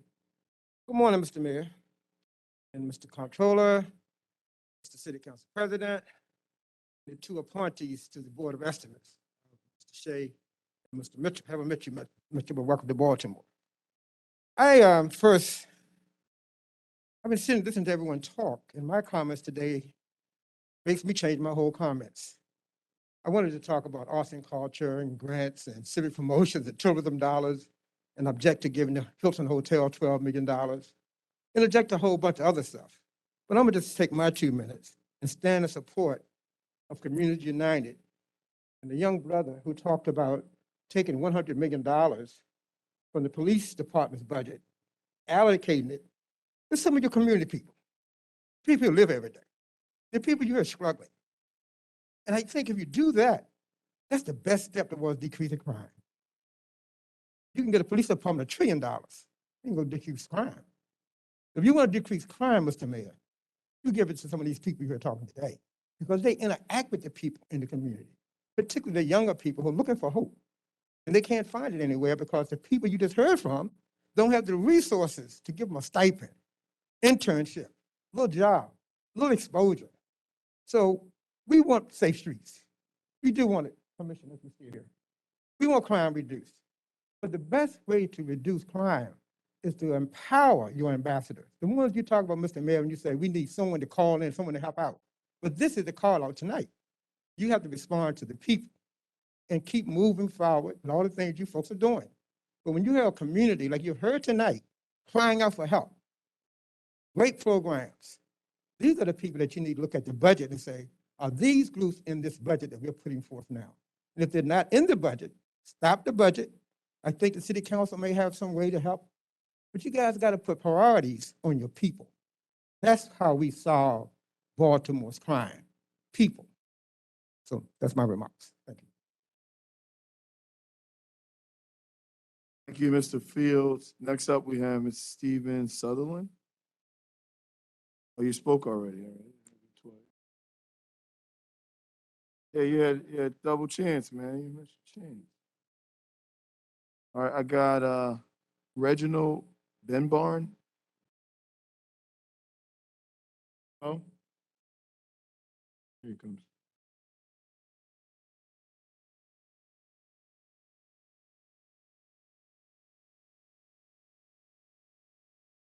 Mr. Bimbo, the floor is yours. Yes, and thank you, Mr. Council President and Ben Bowe. That's right. And I first want to acknowledge, I think it was Mr. Brooks over here who said that you live in Ednor Gardens since 2019, and I've lived in Ednor Gardens since 2012. And I can tell you the past couple of years have been rough. My own house was broken into in 2014, but please stay and fight like so many of us because it's a great neighborhood. And that's what I really want to speak to is that Baltimore is becoming unaffordable. Rents are up, home prices are up, and I have seen the actions from the mayor, so I applaud that to increase the first-time home buyers incentive to 10,000 and to delay, but hopefully we can cancel the predatory tax sale. But what are we going to do to invest in the middle neighborhoods such as Ednor Gardens, and I've heard others, Parkway, Hamilton Hills, that are the backbone of the city? Of course, the waterfront areas and the impoverished areas suck up all of the attention, but we really need to use our middle neighborhoods as an engine of affordability to bring people back to Baltimore, to invest in, to develop. And so I would love to see that portion of the budget for healthy neighborhoods increase and police funding decrease. Thank you. Thank you, Mr. Bimbo.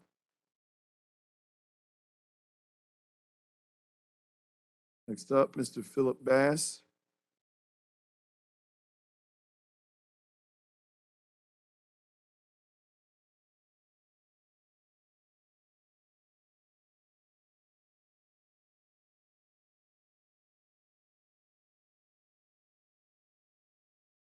Good evening, good evening, good evening, good evening. Yes, I came to talk about three things as a taxpayer. Number one, I live along the Route 40 corridor and in Emerson Village. I see no alternative energy strategy for that part of town. The sun comes over Route 40 every day, all right? Right along there, okay? I see no type of planning. For example, I think that's like 6 or 7 schools that have been refurbished in the area, no solar power, all right? You have to look at this in terms of time. I mean, for right now, alternative energy doesn't mean a big thing, but it's going to affect our budget because energy is going up exponentially. I see no planning, none. I just heard it jump for planning, absolutely no planning for the 21st century, all right? And it's going to cost me as a taxpayer as energy costs start to go up and I have to pay money to the city through my property tax to keep schools running, to the lights on in the school, recreation centers, whatever. And I see absolutely no planning on the city's part, zero. I brought this up to the city 3 years ago. I assumed, oh, well, you know, with everything going on, somebody would have run with the ball. Sadly, the job anybody could do, somebody could do it. And unfortunately, nobody's doing it. All right. Number 2. As you know, I've been fighting for years to get upgraded the recreation center at Mary Rodman. I understand that government works at a glacial pace. I understand that, okay? But please, I would like you to move forward because it's only been like 25 years. No, not 25 years, 45 years fighting to get a playground fitness center, the basketball court done. Only thing was done was the playground. Okay, I would like a fitness center placed there because look at the health disparities in our community. There's, adults need to be able to work out, kids need to be work out, right? You have kids that don't even have weights at home. If you had a fitness center, they could at least work out or whatever, right? Women, half the population, more than half the population in Baltimore City are women, but there are no place for them to work out. The basketball court hasn't been refurbished, right? You talked it for years, but nothing's been done, all right? They're basically the two things I just want to discuss, right? But I see no long-term planning for alternative energy, right? And it seems like it's going in one ear and going out the other. I was at a meeting with the mayor up in Emerson Village, and the lady from the housing department said, "Oh yeah, we're going to move on alternative energy for our people in Baltimore City." Nothing's been done. I understand redlining in urban areas with respect to solar is a big issue, but still, if they can put solar out in the county, other places, they can do it here. Thank you very much, and Thank you so much, Mr. Vance. I think the mayor would like to address. Yeah, just in reference to Murray E. Rodman, I just want to let you know, we put out the project for bid for the rec center, so we'll be in touch. but sir, it's moving at a glacial pace. Yes. Thank you. Thank you. Thank you so much, Mr. Vance, for your testimony. Next up, I'm having difficulty with this one. I think I've been trying to do a pretty good job, but I believe it says Baltimore crime and something, M-A-T, I'm sorry, what's your name, sir? Matt Hood. All right, there we go.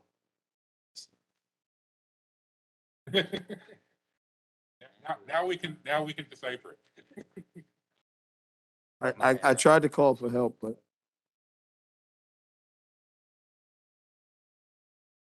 Sorry about that.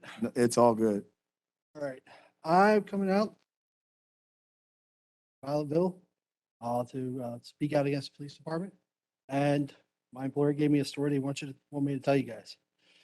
Are any of you familiar with with Boyd Martin? Anybody? That's all right. He's a marginal figure that weirdos like me in local history worry about. Boyd Martin came to this room April of 1951. He told Thomas D'Alessandro, your predecessors then, that for 10 grand, he would form a strike team of police officers. They would wipe out drug dealing in the city, restore order. He got his allotment. And I'm going to spoil the ending for you. It didn't work. It's generations of policing, pouring more and more money into more and more convoluted schemes to end drug use. Didn't work in the 50s. Didn't work in the 80s. He's right. It's not going to work now. We're just going to, HBO's got a special showing it how it's not worked. If you haven't seen it, We Own the City's, well, not good, but it's rather informative. And I think it's just time, and my boss agrees, that city should agree to trial alternatives of policing. Like they pointed out, numerous speakers, better informed than I on this. If any city gets like a penny, the substance abuse disorder treatment compared to all the money gives the police department. And here's the thing, if you cut the police department budget this year and it doesn't work, all these guys, it turns out we need the money, you can always give it back the next year. That's what it is. Anyway, like I said, Boyd Martin came in here 71 years ago, told you, your predecessors, for 10 grand, I'll end the drug trade. 31 years later, has the drug trade ended? It's gotten worse. The city has gotten worse. I'll just give you an example where it's failed. Coming in to testify today, I cut through Shot Tower Park. It's across the street from police headquarters. It's been vandalized. You go there 9th North Front Street, somebody felt free to spray paint the building because despite a over $500 million police budget, even across the street from police headquarters is not safe from crime. And I don't have anything else. Does anybody have any questions? No, thank you, Mr. Hood. Thank you so much.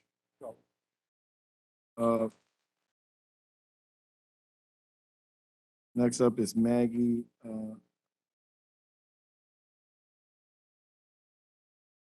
Please state your last name. Villegas. Maggie Villegas. Villegas. Yes. Good evening.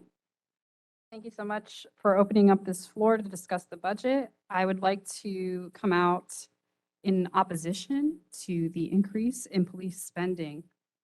I would like to align and uplift the demands of Organizing Black that $100 million be cut from the Baltimore City Police Department budget. The growth does not correlate to a decrease in crime, as we have all lived and experienced as residents of this city. And the over-policing of our Black and brown communities must end. Please reinvest this $100 million back into our community and create the wellness trust fund that they demand. It's embarrassing as a resident of Edna Gardens and of Baltimore City to know that our city's budget, the moral document that they created to show where their priorities are, does not reflect the priorities of its residents. Every single commenter here has told you that they would like to see a decrease in the spending on BPD. It is appalling that there's more money spent on legal settlements for police misconduct than for arts and culture in our city.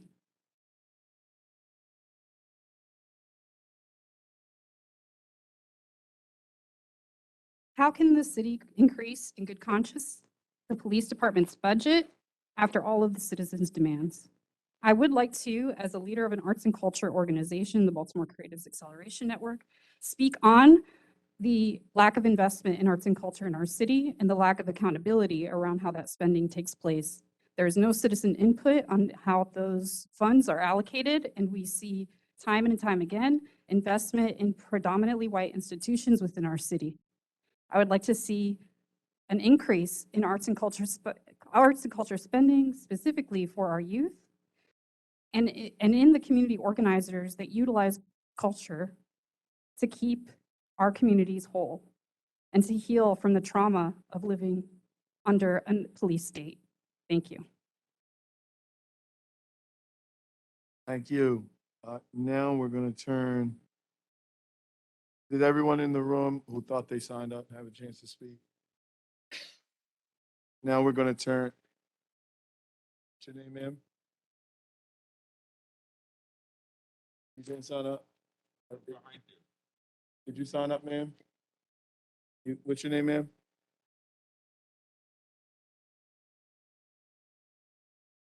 Yes, Ms. Saxton. Sorry, I missed you.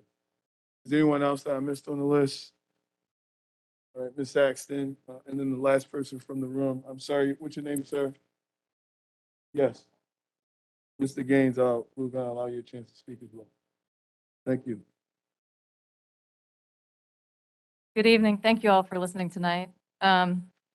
So I'm an 8-year resident of the 14th district. And I just want to talk about how the past couple of years working with tenants across the city who live in major apartment buildings, many of whom are Section 8 or on disability, live in apartments that have failed inspection repeatedly. And so they live among black mold, impacting young and old lungs. The elevators are frequently out of service in these buildings, so our elderly or people in wheelchairs cannot exit the building. And this is after having failed inspection. The landlords are aware of it. So with the unsafe housing conditions, the failed inspections, and this police budget, I wonder what laws are being enforced and who is being kept safe with these budget priorities. So I just want to uplift what a lot of other people have said today and ask that, like Organizing Black has said, $100 million of police budget be redirected to things like housing, overdose prevention, jobs programs, and the schools. And I'm really happy to see that there's an increase in the public school budget. And I'm really pleased to see a lot of the ARPA money going towards housing. So I would just like to say that today. Thank you so much. Thank you, Ms. Saxton. I apologize for missing your name in the first round. And then Mr. Gaines, you're going to be the last to address us from the room.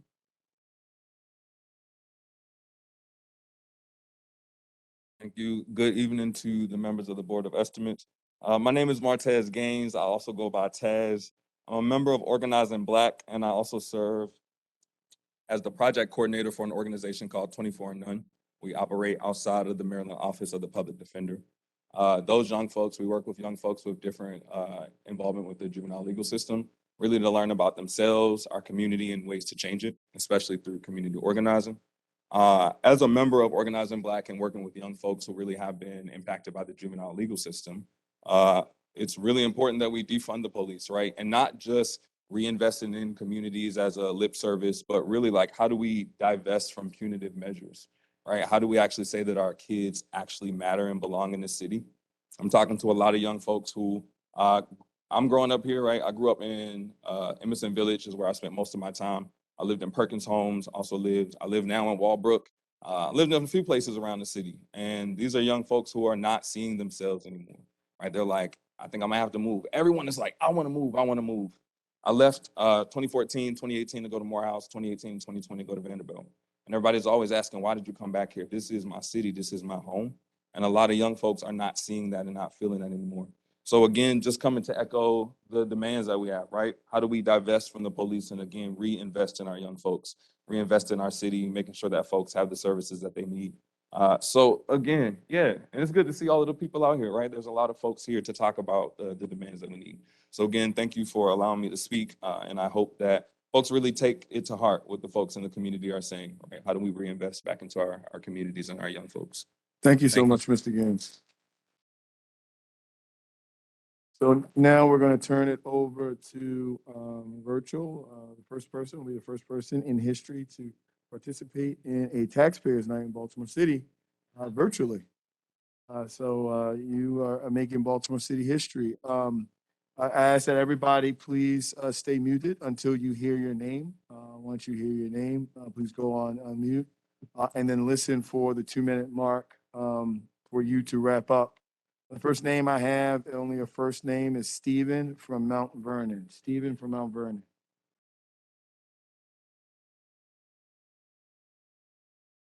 He doesn't appear to be on at this time. We're going to go to the next name. I believe it's a dial-in, Miss Karen Gross.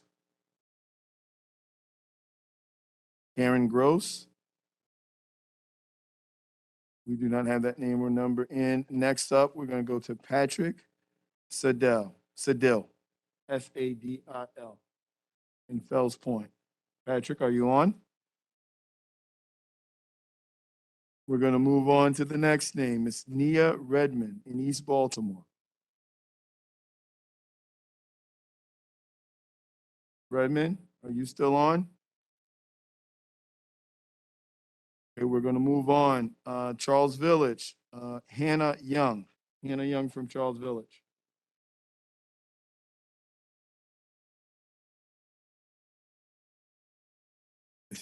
Our comptroller says it's hard to make history. Can you hear me? We can hear you loud and clear. You're Okay, making a history. lot of people, everyone hasn't been able to unmute themselves. You've missed a lot of people. The chat is blowing up with people asking to be unmuted. We can see the chat, and then we also have the list of everyone that's on before you. So Okay, great.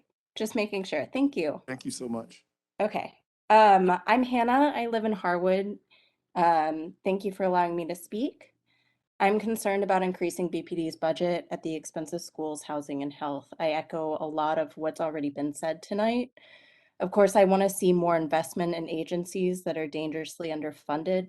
This is the only proven way to decrease violence, which is, I know, is a major concern for many Baltimore residents, but I'm also concerned by the inequitable investment in an institution that has proven itself to be a financial and criminal liability that does little to build healthy and sustainable communities. I'm concerned if BPD continues to sustain power and control of public safety, that transformative alternatives, which threaten the foundations of this powerful institution, will never be allowed to thrive, regardless of their funding. We cannot invest in alternatives while continuing to prop up a dying institution. They're simply incompatible. We should be committing immediately to divestment strategies, if at the very least refusing to increase a police budget that already earns more per capita than any of the other 72 largest cities in the country. I urge you to think critically about the future of public safety. Look at the data and runaway dependency and failed reforms over several decades that center obedience over safety. Stop asking residents to sacrifice building healthy communities for an institution that actively harms them. Furthermore, increasing the education budget should reflect much more than a mandated state increase.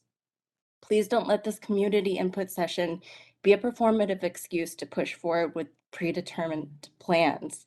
Thank you for your time. I really hope to see people's pleas tonight and for years now reflected in the final 2023 budget. Hannah, thank you for your civic engagement. Next up on my list is Taylor Smith-Hams.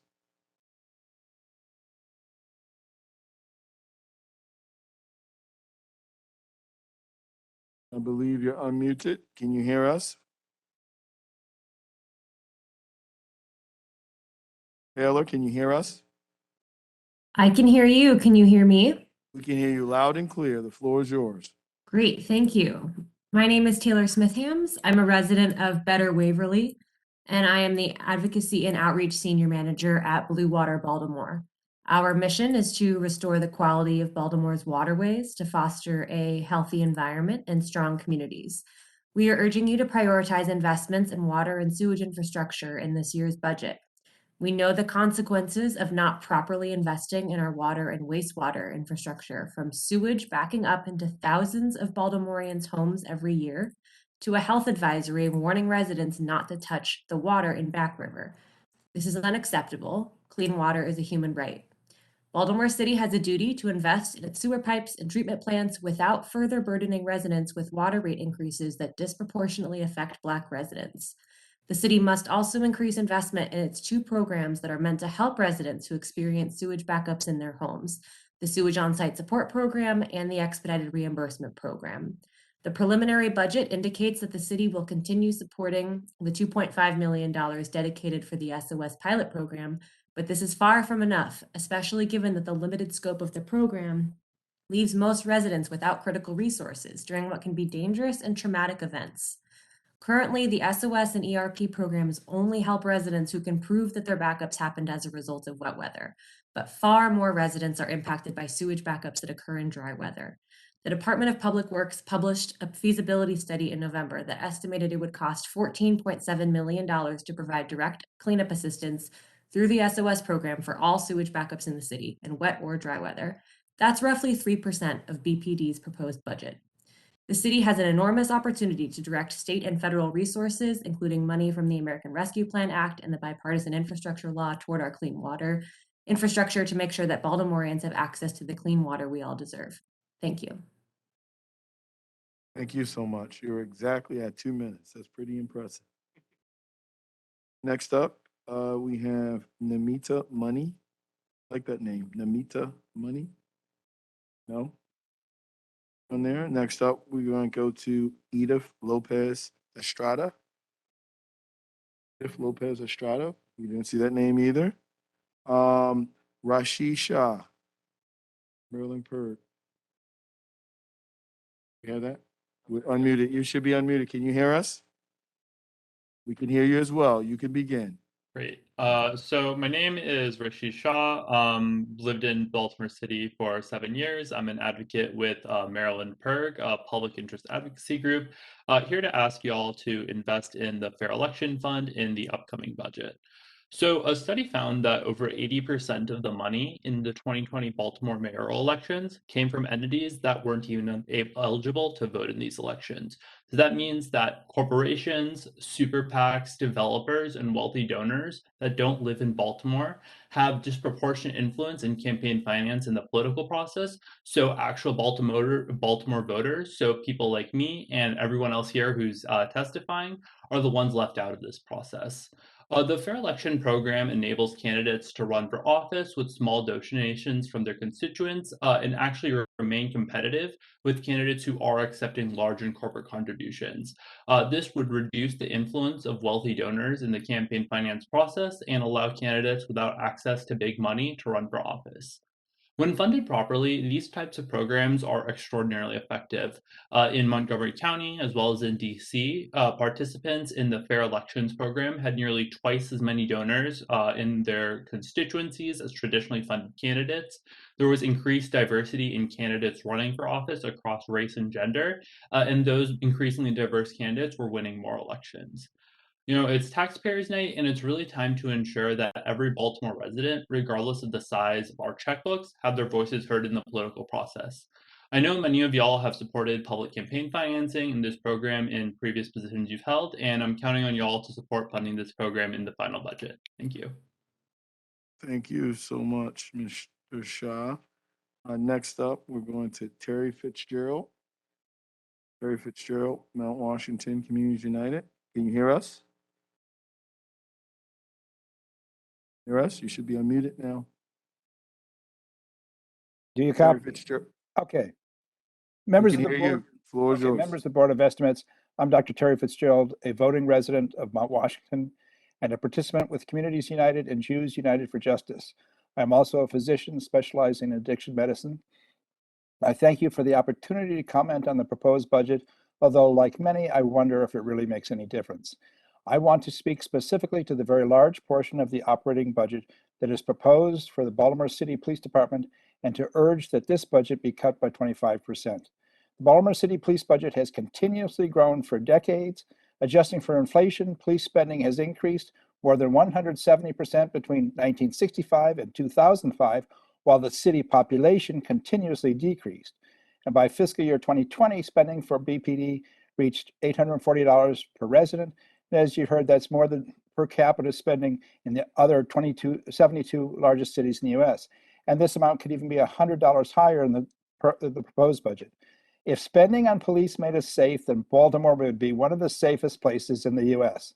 Let's face it, we spend too much on policing in Baltimore, and we are not getting our money's worth because the solution to crime is not simply more guns and police. Moving 25% of the police budget to services for the community would bring our police spending in line with spending in other cities in the country and would release funds for activities and institutions to repair the city. This budget contains some good initiatives involving non-armed people in the police department, but forward-looking crime prevention services similar to Safe Streets should not be controlled by a police department. They belong somewhere else. They should not be controlled by a police department, at least not while policing remains primarily something like a military activity. Clearly, it is not easy to establish how best to use funds that could be available when we stop overfunding armed policing. But we can only begin to find the answer to this question when we declare it to be a first priority and actively involve the community in a long-term discussion to develop a strategic plan. I've not seen that kind of commitment, and that is what I urge you to undertake. Thank you. Thank you, Mr. Fitzgerald. You were exactly at 2 minutes as well. The one point of clarity I would like to provide to listening audience is Safe Streets is not controlled by the Baltimore Police Department. I think it's a very important point for the effectiveness of that organization. It is not controlled by the Baltimore Police Department. Next up, we have Mr. Henry Bethel in Federal Hill. Oh, we do not see Mr. Bethel. Next on my list is Thomas Butler in Remington. Thomas, can you hear us?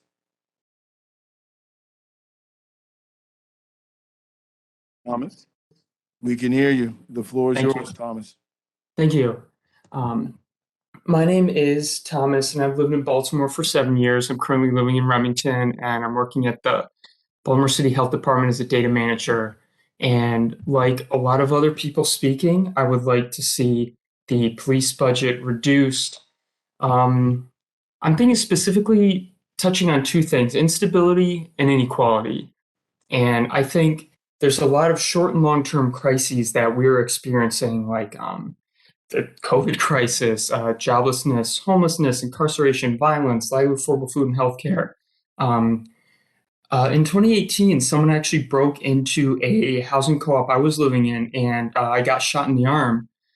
Fortunately, it wasn't the chest, the heart, the brain, literally anywhere else. It was just my arm. But I kind of had a revelation after that, and I thought, if other people in the city are experiencing instability, I am affected.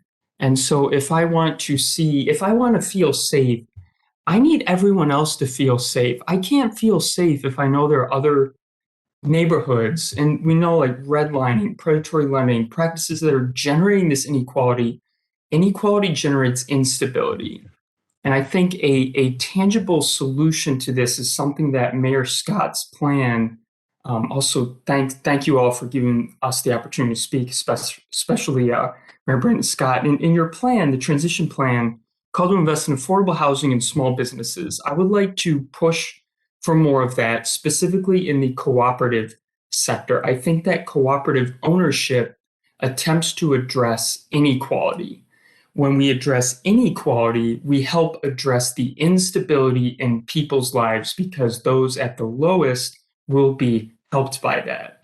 And I think it's a very important point to kind of break from this rich get richer idea and invest in broadly in the public, because cooperatives are broad ownership. It's ownership of everyone who lives in, say, the community land trust model. South Baltimore Community Land Trust, Charm City Land Trust, they're working to have a community of people supporting each other. Mr. Butler, if you could begin to wrap up. Yes, I know if some of you have heard of like Baltimore Roundtable for Economic Democracy, Black Yield Institute's Food Co-op in Cherry Hill, Taharka Brothers, Kaju Creamery. I'm just naming cooperatives at this point, but I just feel like cooperatives are a great tool for helping improve the stability and economic empowerment of people's lives. And we need to decrease the police budget, which is not a short or long-term solution to this, and invest in our communities via cooperative businesses. Thank you, Mr. Butler. We really appreciate your testimony tonight. Next up, we're going to look online for Mr. Rob Ferrell. Rob, if you can hear us. Good evening. The Can you all floor hear is me? yours. Yes, the floor is yours. Thank you. My name is Rob Ferrell. I'm a resident of Park Heights and City Council District 6. I'm a senior organizer with Organizing Black. In 2018, I was driving on a Sunday evening, minding my own business, when a BPD squad car drove through a red light without a siren on or any lights on, T-boning my car at over 40 miles an hour. The accident totaled my car and left me with back pain that I struggle with to this day. That affects my ability to lift heavy objects and sustain activities that require my back to hold tension and stress. I sued the city and received a settlement, half of which goes to lawyer fees. All of this because officers were allegedly responding to a call for a stolen bicycle. I'm telling this story to provide background because settlements like these, due to malpractice, corruption, and crimes of BPD, pass through the Board of Estimates every meeting, and y'all approve these payments. $18 million of settlements due to BPD's fuckery were approved between 2020 and 2021. Mr. Ferrell, please refrain from using such language. Giving you 10 seconds back, but please refrain from using that type of language. Heard. Thank you. Please begin. $14 million of which was related to the Gun Trace Task Force. At Organizing Black, we have called for a $100 million cut to BPD and have been met with a bunch of excuses as to why it's not possible. And yet, these settlements provide just a small example of how funds being spent on BPD are going to fraud, waste, and abuse of the department. And you continue to enable this irresponsible use of taxpayer dollars instead of investing in city services residents of Baltimore so desperately need. $18 million is about 3 times the $6.7 million being spent on mental health and drug addiction in the FY23 budget, about 1% of the BPD's budget. I'll remind folks that in 2020, 3 times as many people died from opioid overdose than did of homicide. Yet there's hardly the all hands on deck approach being taken to dealing with resident safety and health in regards to this issue. So here's a few more examples of the kind of settlements being paid out. $555,000 for cops clearing the corner, chasing someone down and causing a brain injury. $75,000 for BPD officer making an illegal U-turn to get a parking spot and they hit a pedestrian. $100,000 for a cop planting a handgun on someone. Mr. Ferrell, if you could begin to wrap it up.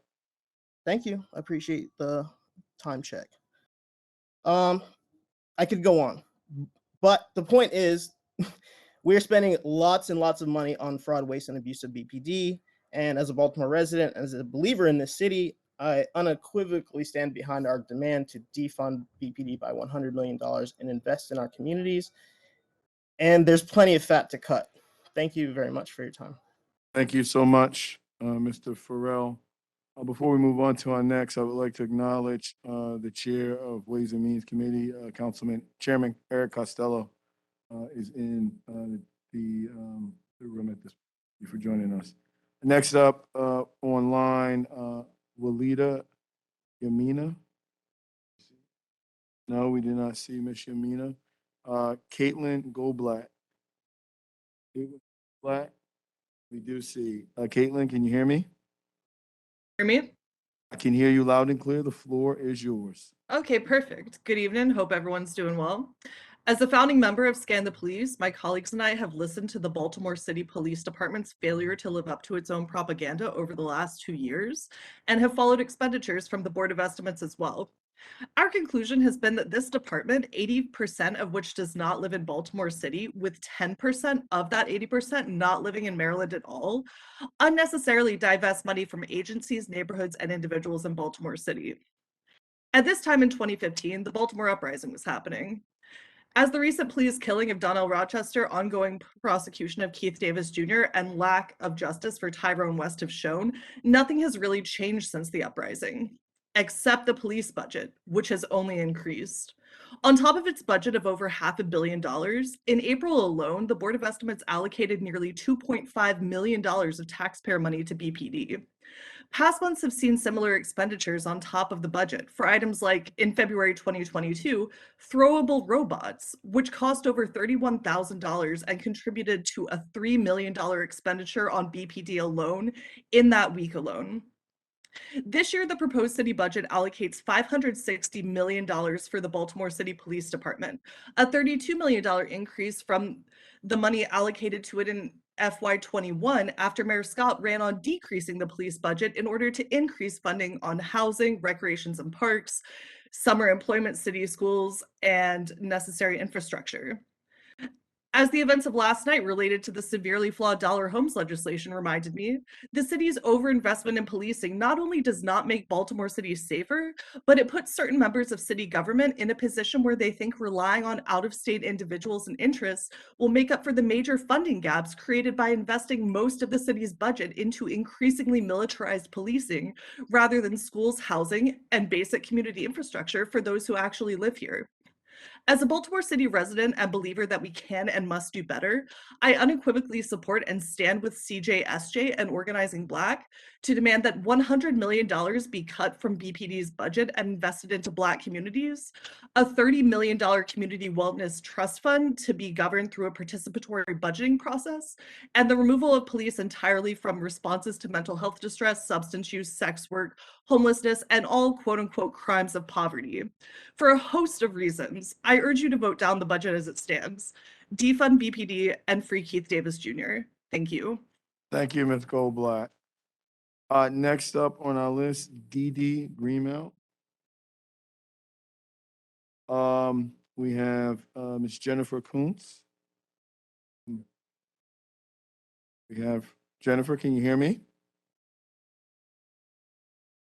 Can you hear me, Jennifer? Hello? Hey, Jennifer. Yes, can you hear me now? Yes, the floor is yours. All righty, thank you so much. Hi, I'm Jennifer Kunze. I'm a resident of McElderry Park in District 13, and I'm with Clean Water Action. Here today mostly to talk about what I'm usually here to talk about, sewage infrastructure and sewer backups into homes. Two main ideas I want to comment on. One, we'd like to see the number of sewage backups into homes happening per year included as an indicator for clean and healthy communities.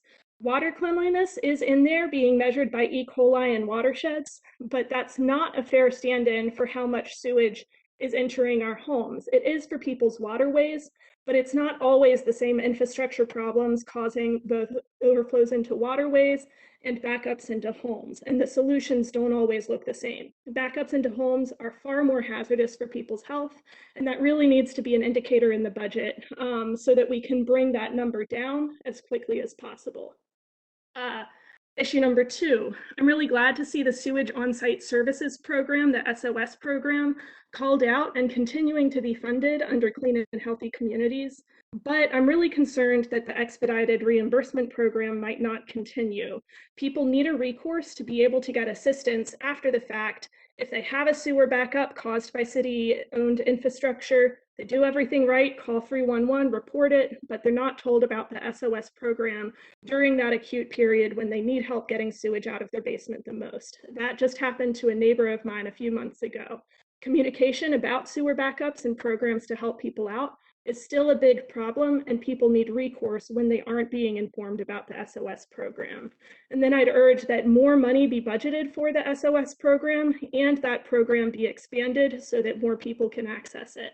2.5 million is being budgeted on paper, but that doesn't mean much when only about 50,000 is getting out the door. That's what DPW's report in response to Council Bill 2144 said was put out between March and November 2021. Tiny fraction of the 2.5 million. And we need to expand eligibility for this program to help people out. We need to increase that threshold. The same DPW report said that the cost of providing cleanup assistance for people with backups, any backup caused by conditions in the city-owned sewage infrastructure, would be just over $5 million. So only twice what we're budgeting right now. And If you could wrap up. Yes, absolutely. And as for where that money can come from, I'll just echo and support what so many other folks tonight have said about the need to shift funds away from the police department and towards infrastructure improvements, community support, and other measures that actually keep people safe and healthy. Thank you. Thank you so much. At this point, I see Machetti Becker.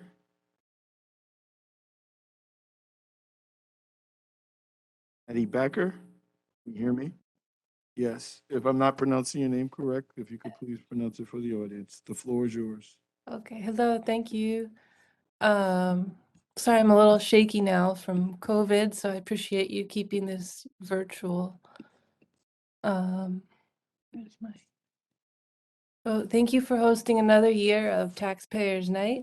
I am a resident of Washington Village and work as a part-time teacher at the Baltimore School for the Arts, as well as I'm a rigging electrician and lighting technician in IATSE Local 487. I'm also one of their delegates working in film and television. I stand with Communities United in organizing Black and cutting funding to the police and reallocating the funds. With my background in arts, I specifically am uplifting arts and sciences in public school pre-K to 12, as well as the need for robust mental health funding for children and adults of all ages in the fiscal 2023 preliminary budget. Everything is connected. As Mae Jemison, an astronaut and visionary, said in the 2012 TED Talk, the creativity that allowed us and we required to conceive and launch the space shuttle springs from the same source of imagination and analysis it took to carve a Bundu statue, or the ingenuity it took to stage Alvin Ailey's Cry. Einstein said the most beautiful thing we can experience is the mysterious. The mysterious and unknown are also sources of fear for a great many people, in part because without the fluidity of artistic and scientific practices, which swim in the unknown, people don't have the tools to sit with uncertainty. Mae Jemison, being an astronaut, came up with a formula. Quote, understanding plus resources plus will equals outcomes. Understanding is our sciences, arts, religion, how we see the world around us. Resources are minerals, labor, money, what we have to work with. Most importantly, our will. That's our vision, our aspirations for the future, our hopes and dreams, our strengths, our fears, successes, failures. Design, craftsmanship, engineering, skilled labor, and our will add up to form our outcomes, which is our human quality of life. Where do we want to be? End quote. Today, many people are so burnt out and overworked, it's hard to even imagine where we want to be let alone how to get there. Frederick Douglass wrote of the importance of trades, not from a creative standpoint, but one of survival. Learn trades or die. The practical aspects of what has morphed into the fine arts are born of self-sufficiency, invention, and survival. However, today fine arts are always the first thing cut in public school funding, alongside wet labs and hands-on science-based work. Increasingly, our kids are learning through a screen and not with hands-on experience. The high schoolers I work with hardly write anymore. Few take notes, nearly all are anxious and struggling with varying degrees of depression, and as a result, they have a hard time retaining information and working with their hands. There's a profound connection between the hands and the brain, and we are losing that. Our kids are in crisis. Arts and sciences provide a means to connect the mind, body, and spirit. They allow idealism and realism to coexist. They give skill to fix things that are broken, repurpose materials, look at situations, locations, resources, objects, structures, and people from multiple vantage points. Consider contradictions and leave space for compassion. The arts and sciences lead to endless questions, to question the questions. Agnes Martin, a painter who worked to find balance with her schizophrenia, said, quote, "The function of artwork is the stimulation of sensibilities, the renewal of memories, of moments of joy. Artists carry pain and love. They transform it, keep it, record it, give it voice, movement, release. Theater, dance, music, painting, textiles, gardening, filmmaking, writing, and all the other endless forms of art are avenues to deal with grief, to heal, to remember, to let go, then rebuild, transform, transcend." Author Bell Hooks said, quote, "The function of art is to do more than tell it like it is. It is to imagine what is possible," end quote.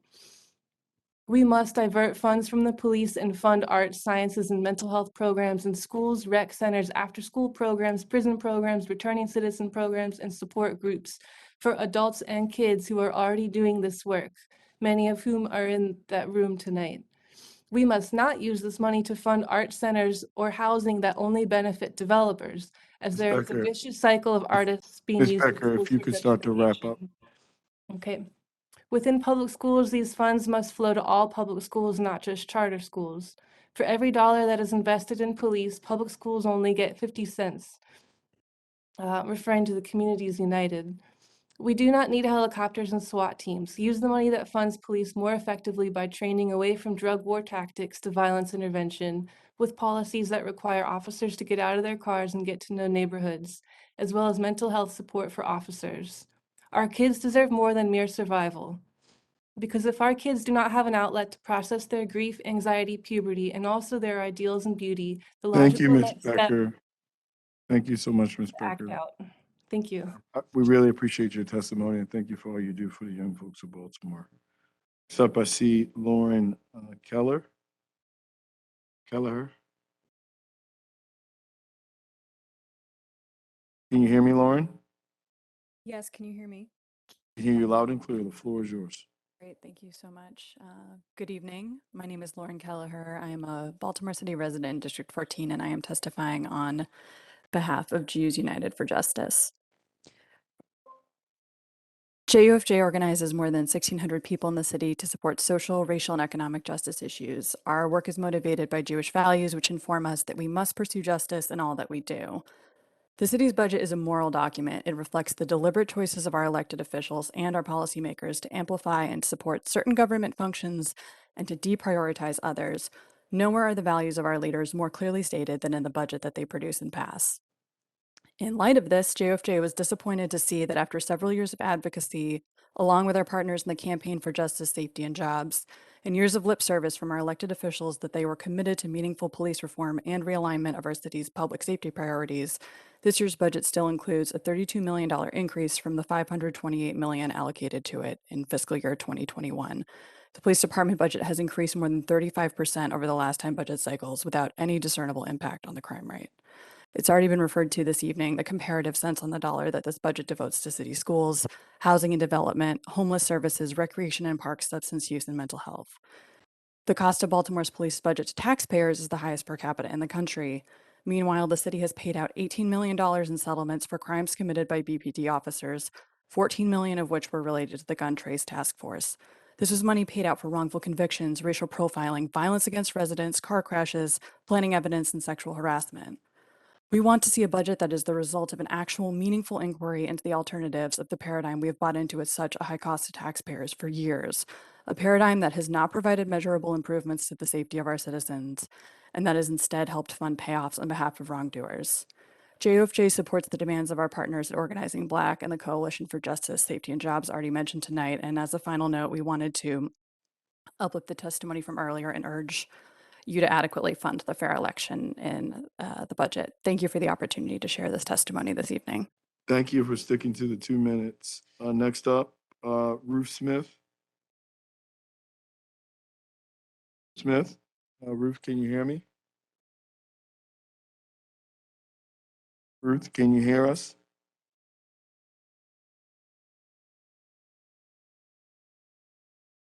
Maybe. Hi.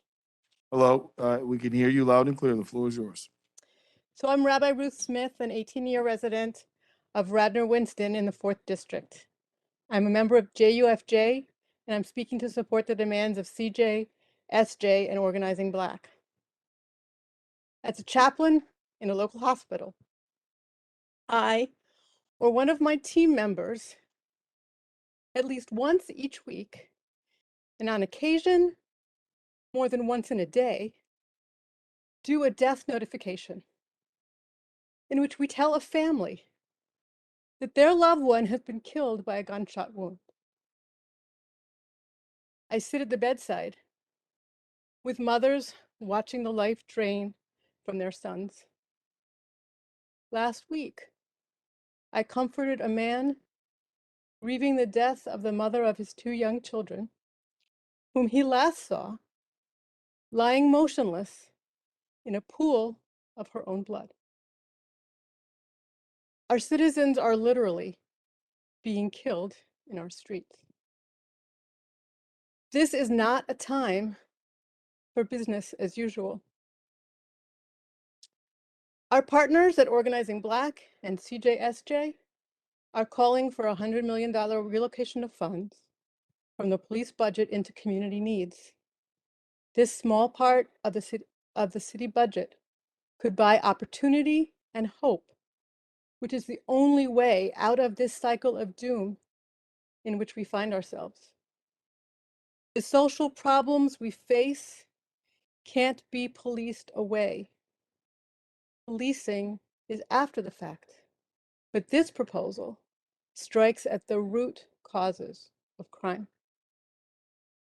The Board of Estimates has the opportunity to reprioritize funding and to stop the cycle of violence that is killing Black and brown people in this city. The community is advocating for their priorities. We should support them. I urge you to vote no to the budget as it stands and to follow the recommendations of CJSJ and Organizing Black to reprioritize $100 million into community solutions. Thank you. Thank you, Ms. Smith.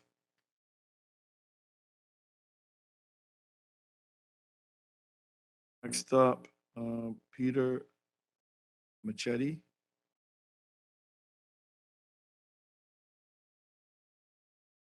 Peter? Peter, can you hear me?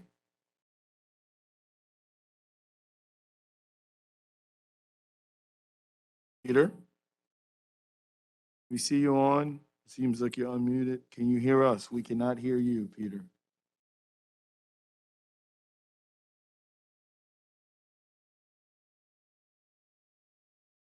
You're having some trouble getting off mute. What we're going to do is we will circle back, Peter. So we're going to go to the next person.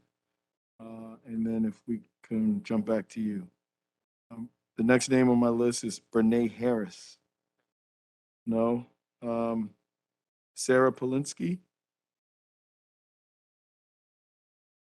Sarah, can you hear us? Sarah? I can hear you loud and clear. The floor is yours.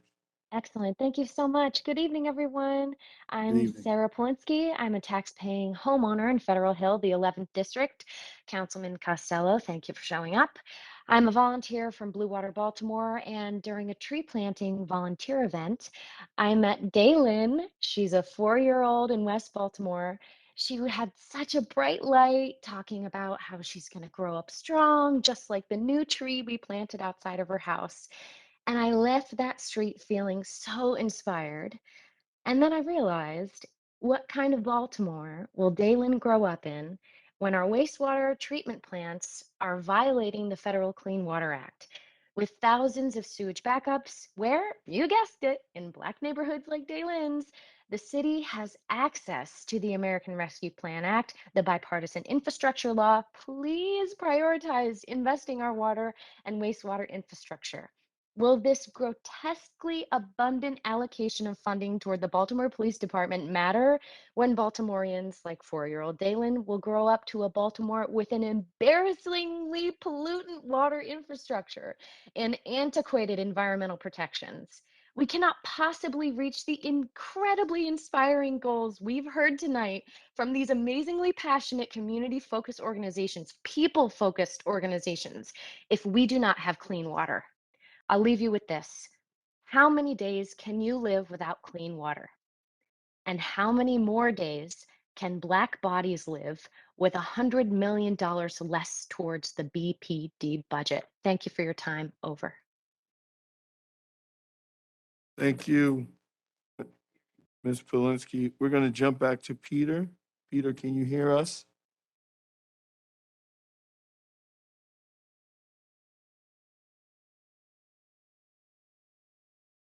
Peter?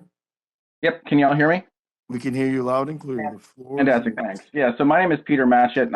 I've lived in Baltimore for 16 years. I do work in housing advocacy and tenant organizing, and I live in the Able neighborhood. I'm here to protest yet another increase in BPD's already massive budget. When we look around and we see people struggling with housing, food, healthcare, and education, we're told by our leaders that Baltimore is a poor city and that solutions to these problems are out of our reach.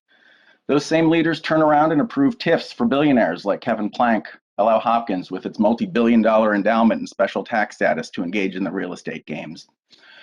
Repeatedly, we see city funds, our collective wealth, being directed to rich private organizations instead of towards meeting the needs of the citizens of Baltimore.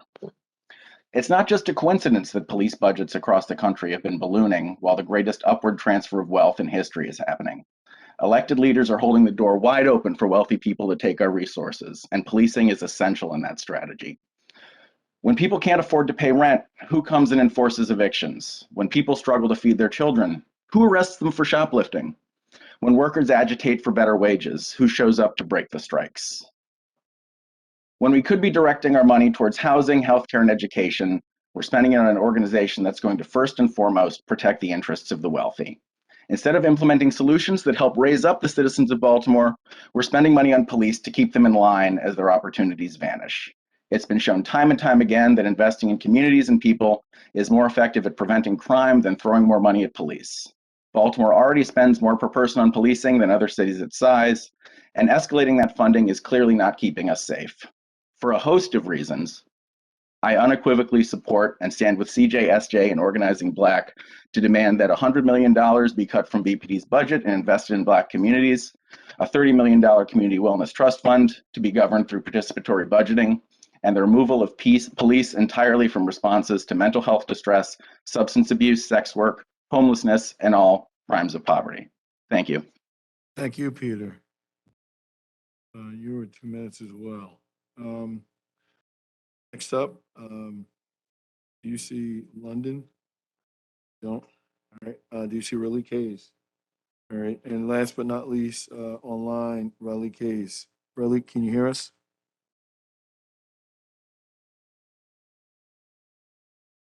Riley, can you hear me? Yeah, can you hear me? We can hear you loud and clear. The floor is yours. Well, thank you for having me. Hello to those I don't know, and hello again to those who I know pretty well.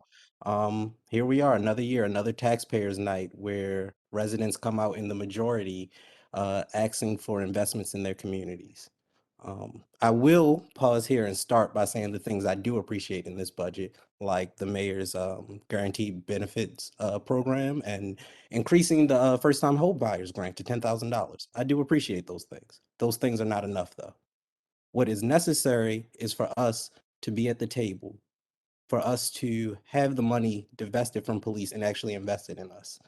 I won't belabor the point because you've heard most people tonight, but it is imperative that you work with us or get out of our way.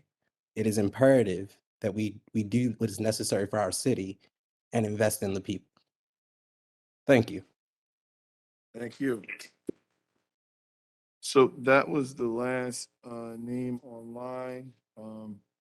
And we did was we went through the names that were not on when we called and still determined that they were not. Did you find one?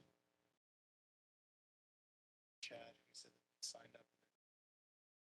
It's that I have, but they may have done so. What's the name? What's the name? You sign up online, Mr. Yarborough? You gonna unmute him? Mr. Yarborough, Dr. Yarborough? Can you hear me? Dr. Yarborough? You hear me? Okay, we can hear you. Sorry, your name did not appear on our list for whatever reason. But I saw that, we saw that you said that you signed up and we're gonna give you the 2 minutes to speak. So at this point, you can begin to speak. Thank you. My name is Wayne Yarborough. I am a clergyman here in Baltimore City, native Baltimore City resident, West Baltimore, Gwinnett Oak.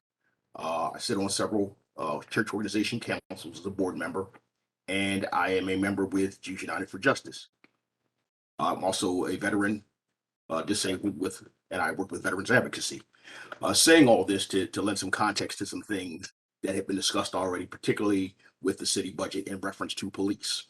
I want to give some statistical data to give full context to this picture that nobody has cited yet. One is that Baltimore City's crime rate is 390%. That's 390% above the national average for overall crime. You have a 1 in 17 chance of becoming a victim of a crime in Baltimore City. That's our statistics. We're number 4 as the most dangerous city to live in this country. That being said, an old adage comes to mind in this budget toward policing. Throwing more money at the problem is not the solution.